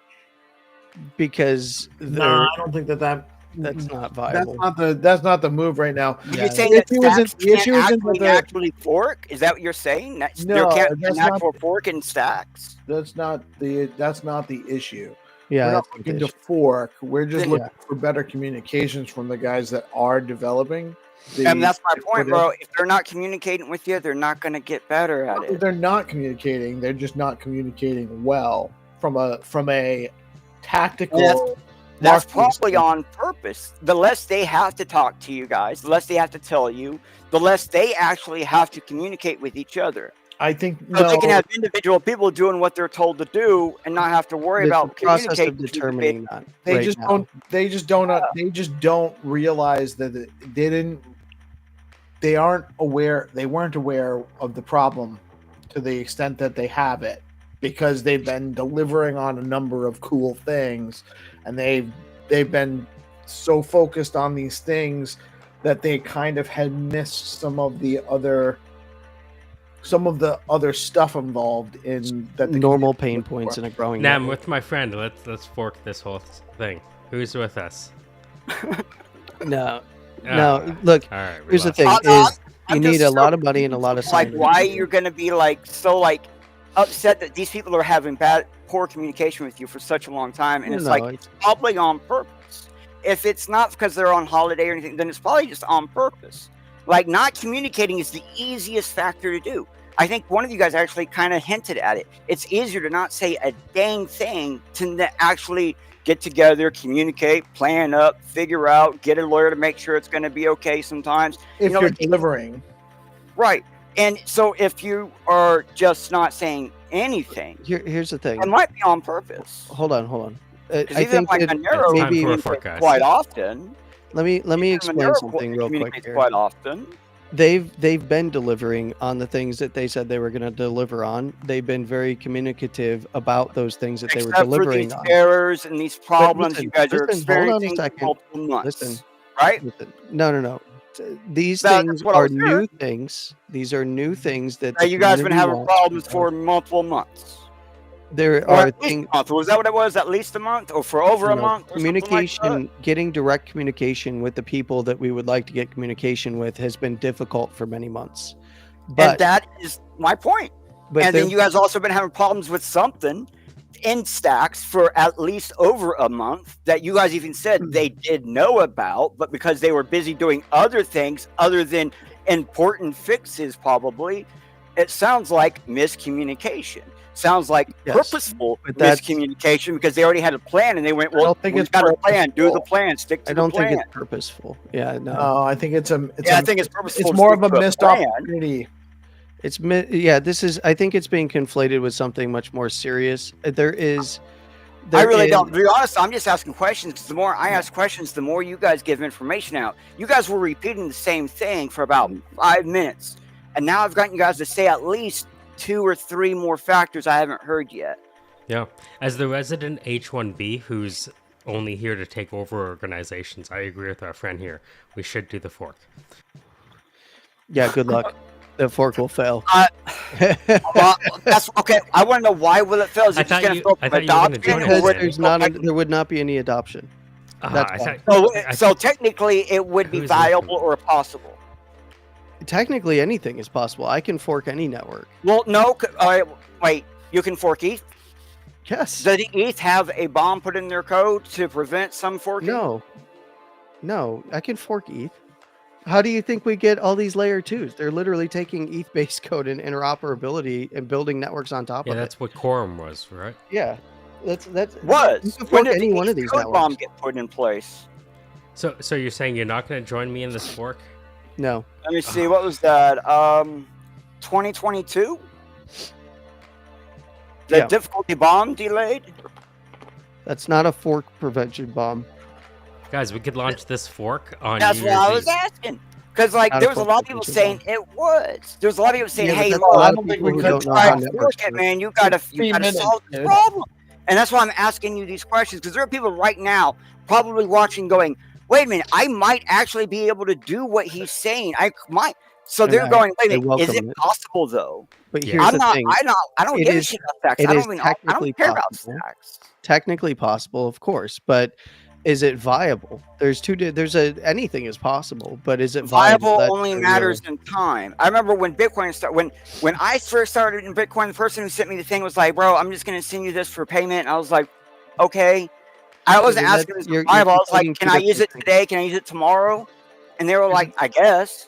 I'm using it on you. Let me give you a layout here. Hold on a second. Yeah, but it turns out Bitcoin was viable. Yes, and Bitcoin only was in also time. early You know how enough. many times I've been in ones that weren't viable? I was in Hashcash, bro, and that wasn't really viable. You know, do you know the original Looter coins weren't viable? The original Color coins weren't viable. The original Feather coin wasn't viable. I was in all of that too. But you know what? There was a lot of other people with me. And that's my point, is there could be at least one person who has at least some technical whatever or might want to try to learn. And the more information you can give them other than just excuses is going to be really helpful. Because that's really what I'm wondering. I'm like, bro, I do have an extra miner in the basement that I could turn on. I do have I do have a stack of like microcomputers. I have a super microcomputer beside me that does network handling for me. I got a Parallelas, which is what that one is. If you could give me enough, I don't even give a shit about stacks. I've been telling people for years, stacks sucks. I've been said for years it's centralized. I've heard from you for the first time say it is centralized in some nature. And it's like, bro, but I'm so glad I never got into it. Listen. Yeah, the group for Bitcoin is centralized in a nature as well. You could even make the argument that Bitcoin is centralized because of the hash rate and the templating. I disagree, because it's not just hash rate; it's also the percentage of the miners. It's 51% of hash rate and miners according to code. Do you understand the templates? All of the templating in Bitcoin, for instance, I run Bitcoin miners. I run Happy New Year, gentlemen. Happy New Year. Happy New Year. But Happy New Year. It is officially New Year's. For some of you, not for me yet. So we're doing the fork? No. Obviously not. But the big thing is there is always centralized entities within decentralized systems. That is my point. Bitcoin has proven that it doesn't matter if you're decentralized enough. If we fork it, but you have to grow to we have twice as many stacks. Yeah, Ooh. no, that's you have stacks that is worth nothing and stacks that is worth something. It is worth something at the very beginning, and that was what made a lot of people money with the big BCH and the big Bitcoin separation vision by the true Satoshi. Because there was only like 4 major splits that I remember where people were like, "Oh, they made a lot of money off it." Like Darkcoin was definitely one, but not first.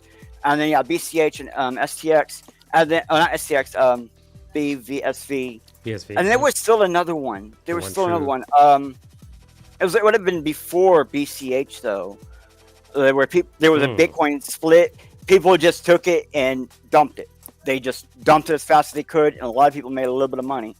But that was also back when like we were building exchanges through things, and people were still running web, like they were still running websites on their nodes and things like that.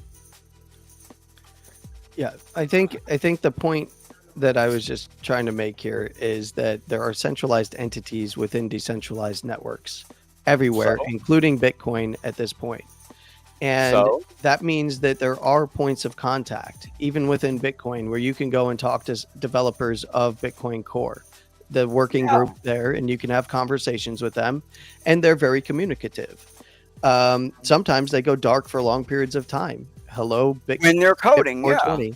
Well, that's the same thing that's currently occurring with Stacks, is they've been head down working and coding, and it has been difficult to get a hold of them. Even during you said Bitcoin 420, we still had people on Twitter saying stuff. We still had people going, "Hey, I'm in the middle of doing something. I just got done doing an 18-hour code stream." And 420 is the. Oh no, my bad. I thought you said something else. I thought you meant when like a lot of coders went dark because of the because they went partying for 420. No, I did not realize you said that's when they went BIP 420 is the that's when they went to go proposal.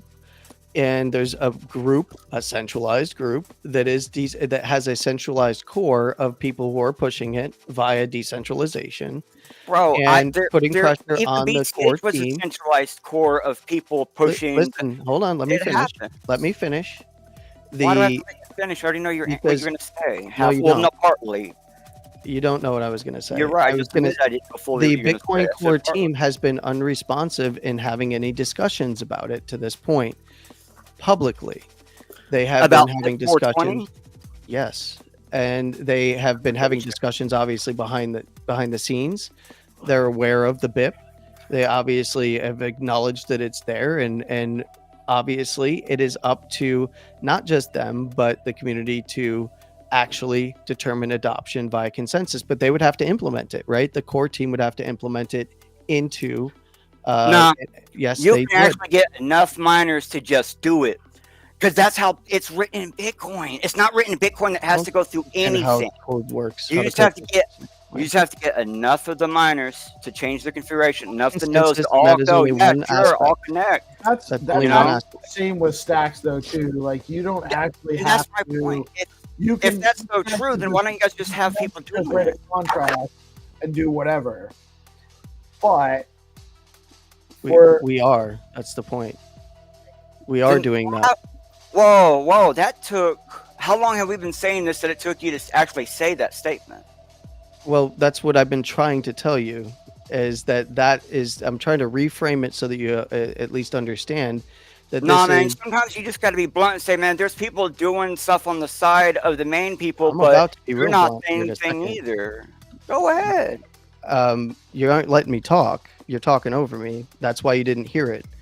But what I was trying to say is this is a normal issue that comes up with any type of Web3 development. You already said that part, man. That doesn't matter. Yes, actually it does, because it's not a matter of forking the network. We're not at that point. So you asked about that, and we wouldn't be at that point unless there were like a failure within the system to actually get things done. And things have been getting done. It's just a matter of we want a little bit more communication as a community. That's it. Right. And I think that's proof of why it's a problem. Stacks is a lot closer along to having a live perp deck than Bitcoin proper. Oh yeah. Okay. So but that's what we're talking about here, that we're pertaining to Stacks. That's what's going on is the upgrade. The thing that you're talking about really don't matter. My point is, you guys are saying long communication error with doesn't matter to what point? You guys are saying long communication error with the team and people who are controlling things, but yet I don't hear anybody saying Well, there's some group trying to build a solution for it, and they're trying to see if they can figure out why we're not hearing anything. I don't hear you guys saying anything like that. I don't hear you guys saying anybody's working on the side to do their own thing to solve the solution. Core devs that are capable of solving the problem. Why do you guys just worry about them? Like, that's it? Like, bro, come on. That's the whole point of decentralization. It's like everybody should be just pitching in. I don't actually understand what the issue is. I don't care what the issue is, to be honest, bro. I don't, that doesn't, like, I'm listening to people complain about not being able to talk to devs instead of just being like, let's get some people together who might be able to figure out the problem while the devs aren't talking to us. Devs that have built something just like devs on Bitcoin. Man. And in order to implement it, there's things that need to be done. And there is always in decentralized infrastructures and systems, there is going to be a little bit of a longer tail when it comes to communicating. That is currently the issue. It's not actually as big of an issue as I think you believe it is. These are things that I don't have any belief in it. I'm only going based off what you guys are saying right now. Right. There is but you kind of ran with it. There is a communication. Yeah, that's all I have. But it's you guys are making it sound really bad. No, that's how you guys are making it sound. You kind of ran with it. That's how you guys are making it sound. Like, you guys were really going at it. I sat here and waited and listened, and I kept going like this because I wanted to say something. I don't know how much listening you were doing, but you definitely were here. You know, but I was definitely listening. And I was like, whoa, I didn't realize all this was going on. I heard nothing. I've only heard positive things about Sachs ever. And I have because it's great negative things to people. And I heard you guys say some of the most negative points about Sachs I have ever. I'm like, no. Whoa, what the fuck? Communication issues aren't the most negative thing you will ever hear about a network. Let's look at Cardano. Where are those smart contracts? There's an actual. Oh, you actually thought Cardano was going to go somewhere other than that guy's pocket? Come on. Same thing with ETH. It was not really meant to go anywhere other than AWS's pocket. Yeah, but my point to you is there's levels to this game. If it was just that there was a communication issue and a little hiccup here that we were trying to get sorted out versus, hey, this thing has gone on for years without smart contracts. No, we actually have valid development. There's a robust ecosystem. Like, there is a decentralized Bitcoin wrapper. Your guys' entire chain runs off of another entire chain. It doesn't. It relies on the other chain for security. It does not run on Bitcoin. My bad. You're relying on another chain to be secure. Yeah, that's every single chain that connects with Bitcoin. Yeah. No, there are some chains that only connect to Bitcoin to trade to Bitcoin, like Monero. Like, there are tons of chains that have nothing to do with a bridge. Bitcoin. That's not a chain. Monero doesn't have any smart contracts. Monero did implement had the possibility for smart contracts for a very long time. A man-made city of Dondolo, which actually built a game with Monero, would actually had actual assets on Monero that you could actually trade for them. And, that was going great until he passed away and the entire project died because he was the sole owner of that entire project. Yeah, centralized entity. And Dondolo is still on Twitter. Yeah. Go figure. Felty, Mr. Felty 256. Yeah. Well, then you also have like CoreDAO, which relies on Bitcoin for security via the op return command. You don't see me there either, bro. Yeah, you're not making a much better claim for yourself, man. Is Litecoin rely on Bitcoin? You understand what CoreDAO is? Litecoin rely on Bitcoin? Do you know what CoreDAO is? Litecoin rely on Bitcoin Mimblewimble? No.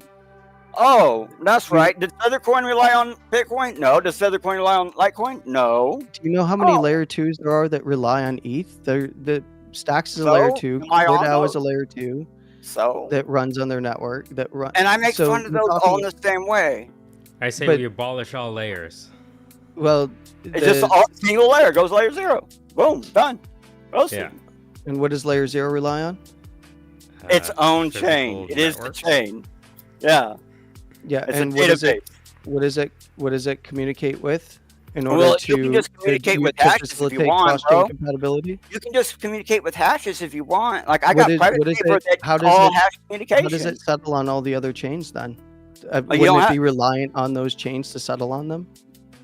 It depends what kind of chain you're talking about. If you're talking about a self-indulgent chain, it is its own chain. One hash is the entire chain. I like that. Self-indulgent chain. Yeah, Huh? and Stacks Yeah, Stacks has its own chain as well. pvt/WRITE. DAO has That its would own be If chain you as can well. load it, you can see it. Like All right, this guys, is I do have to give you guys a short warning. Well, we're gonna wrap it up soon. I told my sister I'm gonna past midnight. yeah, I'm gonna this favor, bro. I'm gonna go make some coffee real fast. You guys have fun. We'll be right back. All right. yeah. Douglas, thank you, man. Thanks for tuning in. Happy That New was Year. my favorite show ever. You gotta do more of those. Yeah. Yeah, I think- Spicy. I think maybe we'll start doing some kind of like weekly evening show, like a couple hours, just kind of doing like. I mean, like the catharsis space, you know? Yeah.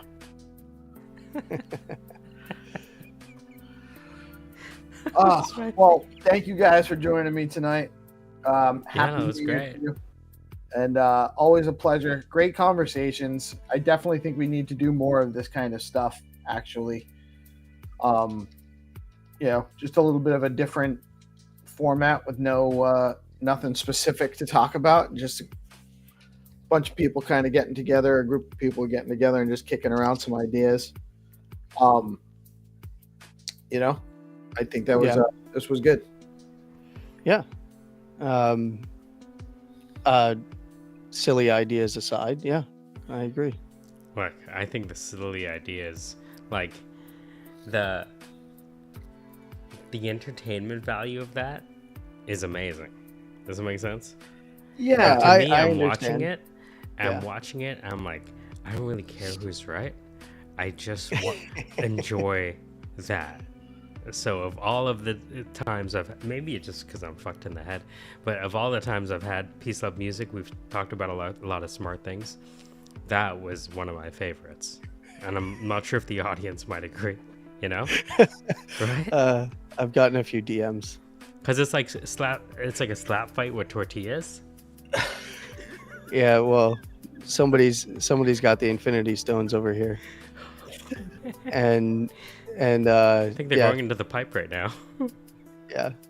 Well, I mean, look, when it comes to these things, I think that many people have this this idea that decentralization is purely everything decentralized, and not understanding that centralized entities form within decentralized Decentralization ecosystems. is not chaos. There's a Yeah. difference.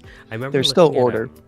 I remember looking at the growth of like mycorrhizal or mycelium networks and how they relate to forests. And to my surprise, it turns out that even in a forest, where you think, okay, a decentralized thing, right, a forest, there are still mother trees that coordinate resources to shrubs that cannot reach the sunlight. Mm-hmm. So even in nature, there are centralized trees that help disseminate tokens of minerals and, chlorophyll energy to other shrubs. So even in nature, we have this existence. Yeah. And look, I think that one of the biggest things in these ecosystems that for people to understand is that when you're knee deep in the middle of development and you're building in an ecosystem, that you have to always be forward looking, but also be realistic in that you can only work within the confines of what actually exists in the network itself at that particular point in time. Right. So if you build to that with an eye on upgradability into the future, you can stay solvent. And I think, the biggest thing that upsets people in various ecosystems when things aren't happening immediately is that that when there are centralized entities within the decentralized ecosystem, if they have an outsized portion of control and become uncommunicative, for whatever the reason might be, and they could be perfectly valid reasons, right? And then there's invalid reasons, and that's up to each individual to determine. But that you still have the network, and you only have the network in which you can operate at that current state until it is changed via consensus mechanisms or votes or whatever it might be. Like if I'm going to build in the Bitcoin on layer 1 and I want to build an AMM, and I don't currently have a way in which to implement that without certain factors being considered that aren't available on that network at that particular point in time. Right now, obviously, there's the consistent block times. That's been a hot topic, right? They're fast, but they're not consistently fast, right? With a minimum threshold for time and block closes. This is where they did communicate the time frame in which they were going to be working on this was going to bleed out into Q1 of this coming year.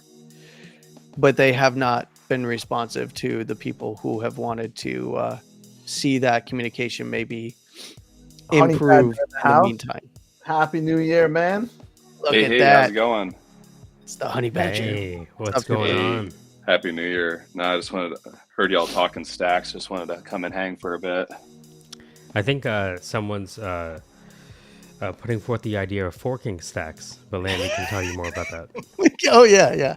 So turns out I've been nominated to fork stacks. Yes. As Michael has just nominated me at this very moment. Moist stacks. Moist stacks. You know what? That might be a banger of a network. Wait a minute. Because then the old stacks could be dry stacks. Oh yeah, exactly. I like it. Polarities are creative.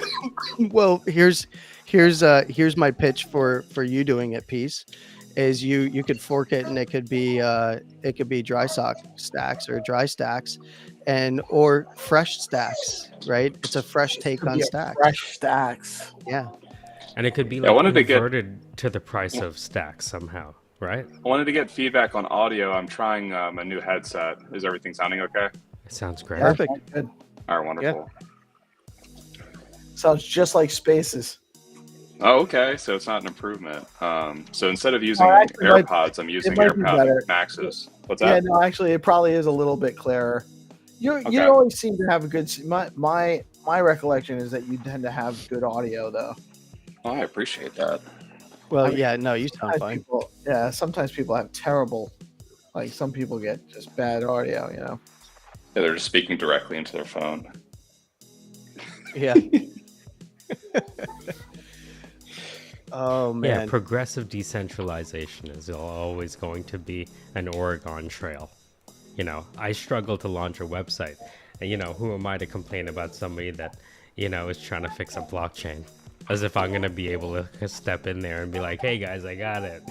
Well, the funny part is, I was going to say that the funny part is every single one of these networks, Bitcoin included, started out highly centralized. Yeah. Right? How else would they start? They have to. Right. Unless you know of another way to start something that I don't know of. Yeah. Like you just spore an idea. Like yeah, and then everybody immediately gets it.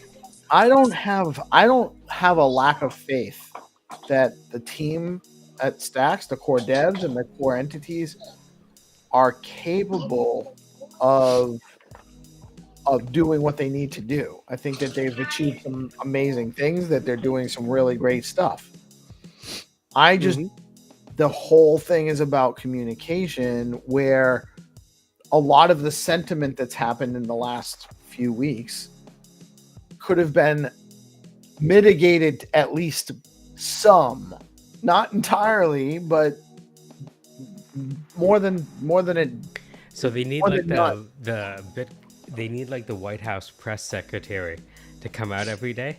They need they need press releases. They need a public relations department, like an actual someone handling that regularly. Because I'd love to see a press conference with our friend, like lobbing like all these questions with me.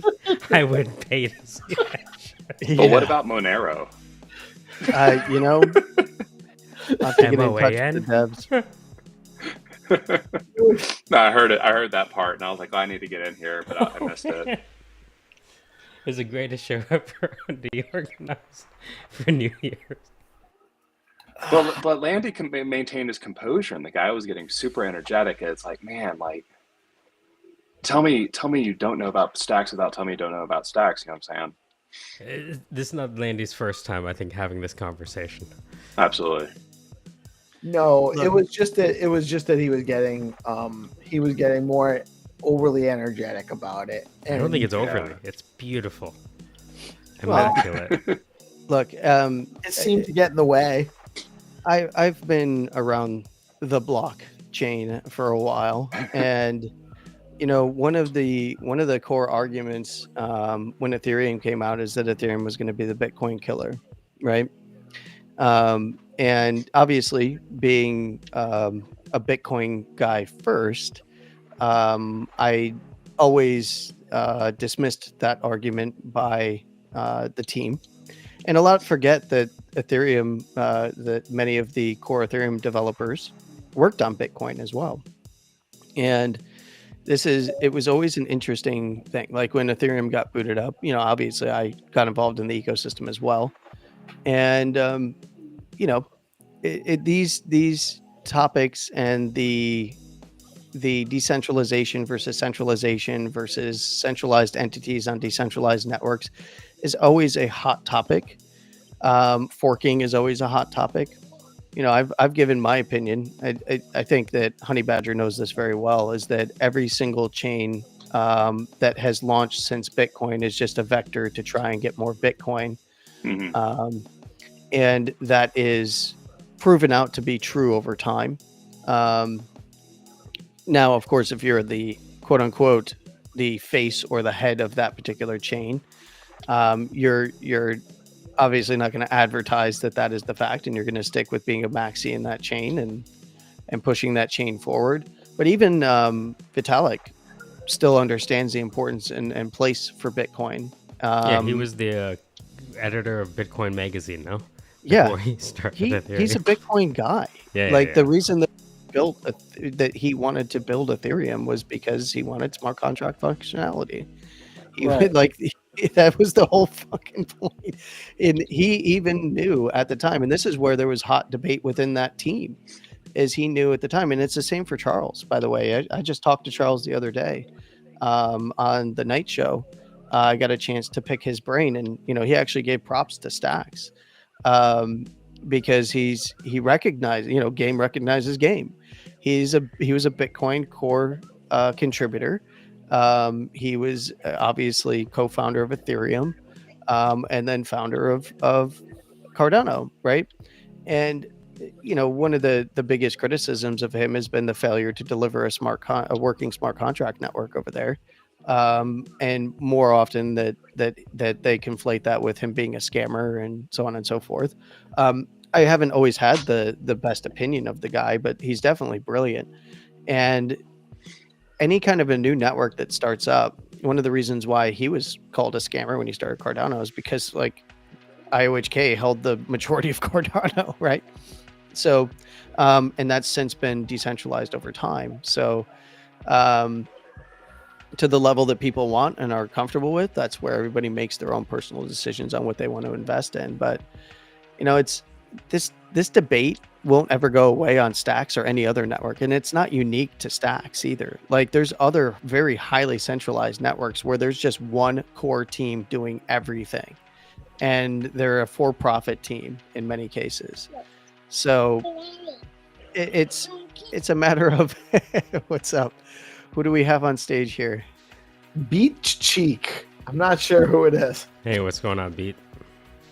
So, friend of yours. What's up? You'll know his Happy New voice. Year's, everyone.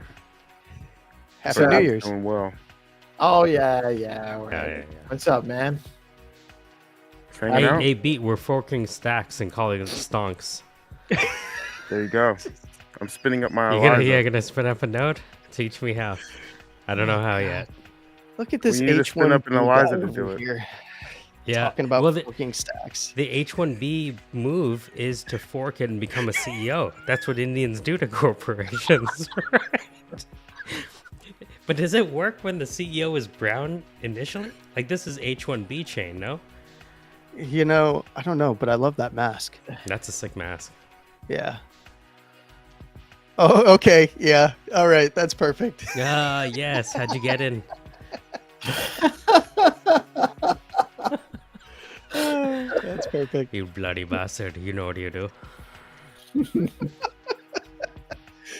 kicked my chain. Yeah. I don't know. Like, I mean, you could just, you know, I guess put a white guy in your place first and then just shadow run it.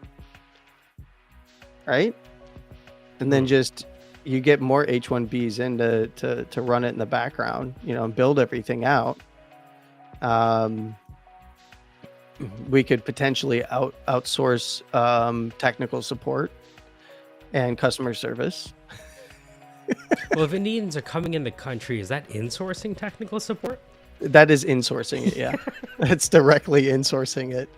Places like Alabama for minimum wage at $9 an hour. Now when because the it's Indian more says he's expensive to outsource it at that point. now when the Indian says he's from Alabama, he's actually in Alabama. Hello, this is Michael from Alabama. You're like, Alabama. You don't oh, you're believe me? actually Come in on. Alabama. Holy shit. How dare you? I can vote like you. Yeah. I voted for Trump, but looked like Kamala.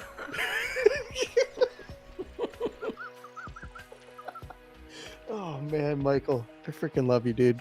Hey, Peace, we're holding you hostage right now. Yeah, I know. It's late for you. Poor It's guy. like 4 hours past your Badger, bedtime. Honey Badger wanted to come on, and I love it. Put it all on the Badger. It's all the Badger's fault. I was getting ready to wrap up, and I noticed a DM from him. He's like, "Oh, can I come on your show?" I was like, "How am I gonna say no?" I mean, it's the best time, and my 4-year-old, she's still up and hanging out. We watched the New York thing that everybody watches, how was that? and then it was same as every year, and then we stopped watching it after it was over. But it was good for the kids, you know. They enjoy watching it. And then I did a New Year's post, and then now I'm hanging out with her for a bit and hanging out with you guys. It's a good time. 2025 is here, and I'm bullish on Q1. I feel like we ended off the year really good. We ended off above 92,000, which is awesome. You know, historically, 2017 Q1 was hot. 2021 Q1 was hot. So I think 2025 has the opportunity to be hot too. And you know, people look at ETH back in the day, it was pretty asymmetrical. It was bringing smart contracts, but now we have stacks, and that's going to be smart contracts on Bitcoin, secured by Bitcoin with fast blocks and SBTC that's backed by 1,000 BTC that was put on chain. You know, we're at a $2 billion market cap, so I see plenty of potential asymmetry. And I eat FUD for breakfast, and I love buying discounts. So bring it on, 2025. It's going to be amazing. Hell yeah! I think we're gonna look at this as a really great reaccumulation phase for stacks. I agree. I think that there's a lot of crypto in this position right now. You know, I mean, Fartcoin, man. I don't know if you look at that chart, but Fartcoin had a drawdown of over 50% today, and I'm feeling really disappointed. I think communication from the development team has been very, very poor. Feels like they're shitting all over us, really. Like, yeah, I see a collaboration opportunity here. So why can't it be Moist Fart Coin? Oh, you're talking about sharks. No. Sharkcoin. You're talking about well, that would be the ticker. The ticker would be Shart, but the name of the coin would be Moist Fart. Oh god, I think that would love it. I love it. Pump this shit out of it. Yes. Oh then god, you really have to get fresh. yeah. Oh god, yeah. You're not kidding. I like the e-commerce options because you could sell bidets, toilet paper, like the e-commerce side. Dr. Rocky, the merchandise. Fresh underwear. The picture would be a guy blushing too, because it's like one of the ones that you didn't expect. Yep. And then you could have underwear with shark protection. Yep. Yeah. Right. Shart insurance. Yeah. Yeah, I'm glad somebody else said it too. Oh boy. That's See, brilliant. this is the perfect conversations for midnight. This is when the shenanigans come out. I'm talking to my friends. Do you want to say hi? Hi, Happy New Year. Yeah, Hi, my Hi. 4-year-old's listening Happy to New my Year. bathroom Better know. conversations. Go She's to like, bed. But honey badger, the yeah, ticker, right? yep. Honey Congrats Badger for launching that. That was a DGAF. big year for you. Oh man. You launched it before Stack City was cool, kind of. I know, Yeah. and then right around there, the charisma stuff happened, and I was like, oh, okay, here comes some controversy that I had no intention. Oh man. I saw some snow. You see some snow? No. Yeah, we saw the.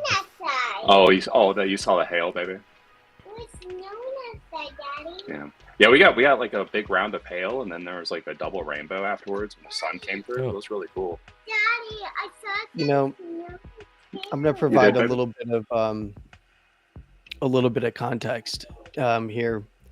So since the lows came in for stacks in 2023, same time that the lows came in for Bitcoin, it's up 1,785%. And everyone is very, very upset about this 63% drawdown. It's not good enough. It's Ah. never going to be good enough. Like, people are complaining about the price of stuff at $100,000 Bitcoin. It means Yeah. you're not going to. We can't save anyone. Yeah, basically. Can you imagine? Well, people are complaining about $93,000 Bitcoin right now, which I think is hilarious. What could Right. possibly satisfy anyone at this point? Yeah, I don't know. You got literally since the beginning of 2023 straight up and to the right on most every single chart, with a few exceptions here and there. You've had And a big year people of still will find Christmas. something to be upset about. A lot of people weren't here then. That's true. That's true. Whose They fault is bought that? $100,000 Bitcoin. That's why they're Yeah, they're sad. Right, they bought $100,000 Bitcoin. Sounds like a them problem. Yeah, it does. You know what? In 5 years, it won't be if they just don't. Mhm. Oh no, themselves. the people's capacity for complaining is unlimited. Yeah. It will They'll be find 5 years of complaining until they're like, "Wee." Yep, they And won't. then they'll be like, "Can we fork Sharts?" You know what I mean? Because Sharts Yeah. is now like, right? Yeah. Shark coin. We have to fork it. I Mhm. don't know what the Not touching that anymore. oh god. Fart coin, shark coin. What do we have after that? I mean, Well, we I could have don't like even know. localized models, like flatulence coin for like the hoity-toity crowd. You know what I mean? Yeah, yeah. Yeah.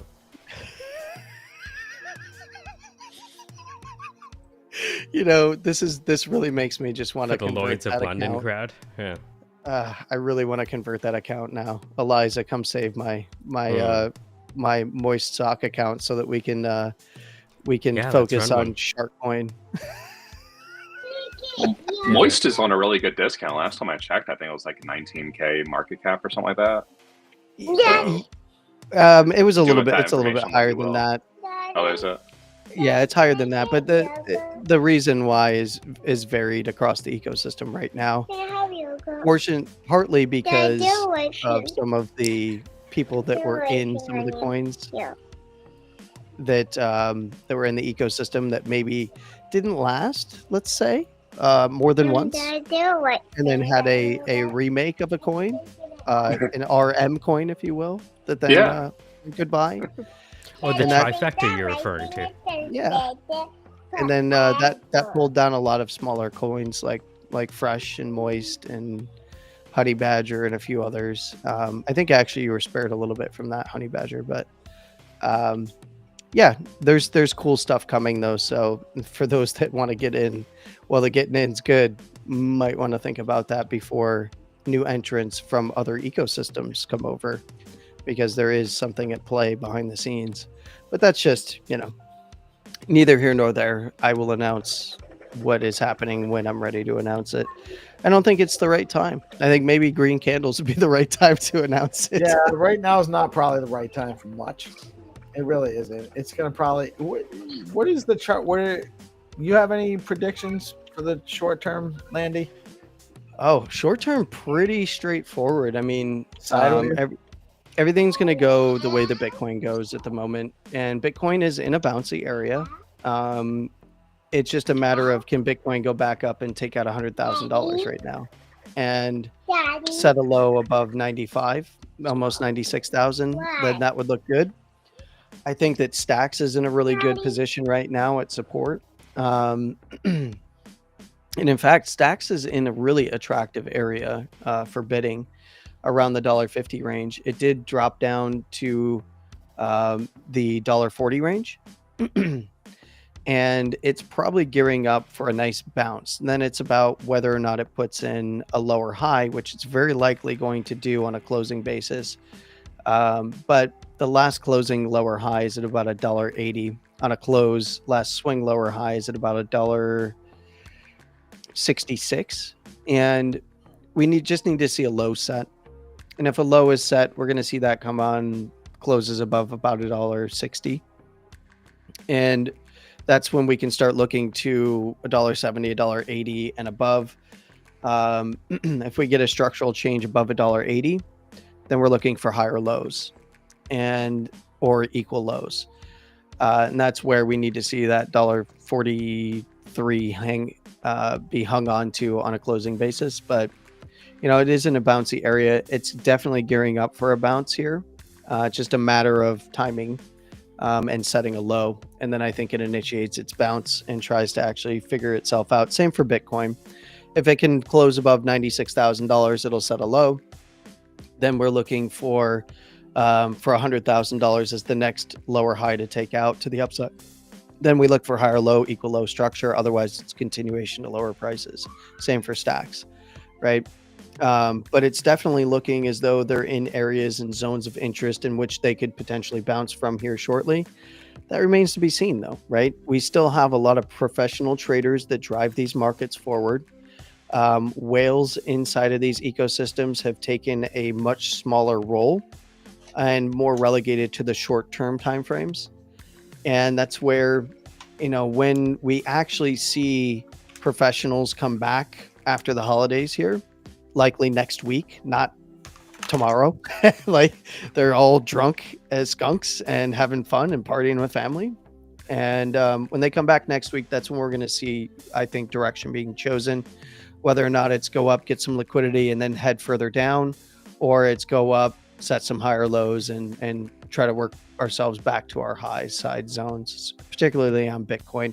Stacks has a lot more to go, so it's going to take longer. Even if it does start entering an uptrend again on the daily, it's got some ground to make up, but so do all the alts, even Ethereum being the big one that everyone's paying attention to. It's got some work to do. Last lower high for Ethereum's at like 3550 or so, a little bit above there. Killed against Bitcoin too. Absolutely. What's that? Ether Bitcoin is like just like murdered.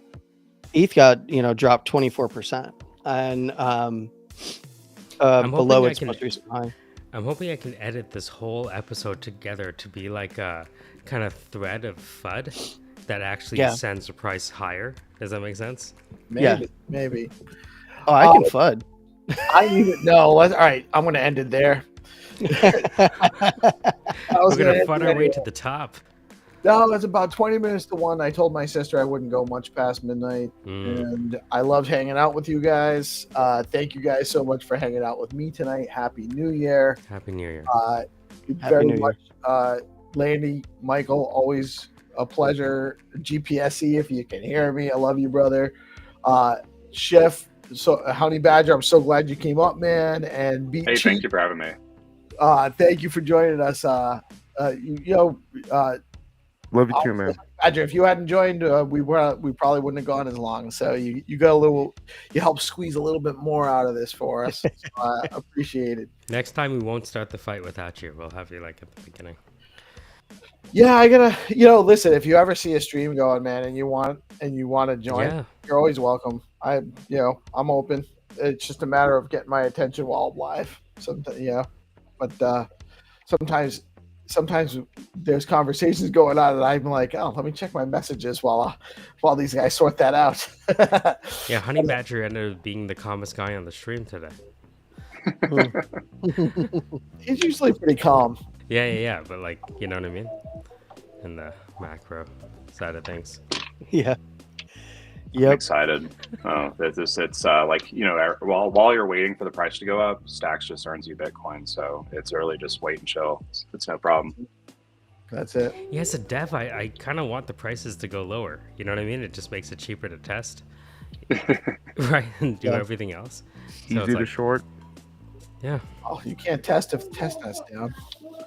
Hey, you're talking like the other friend. I can't start that again. Happy New Year, guys.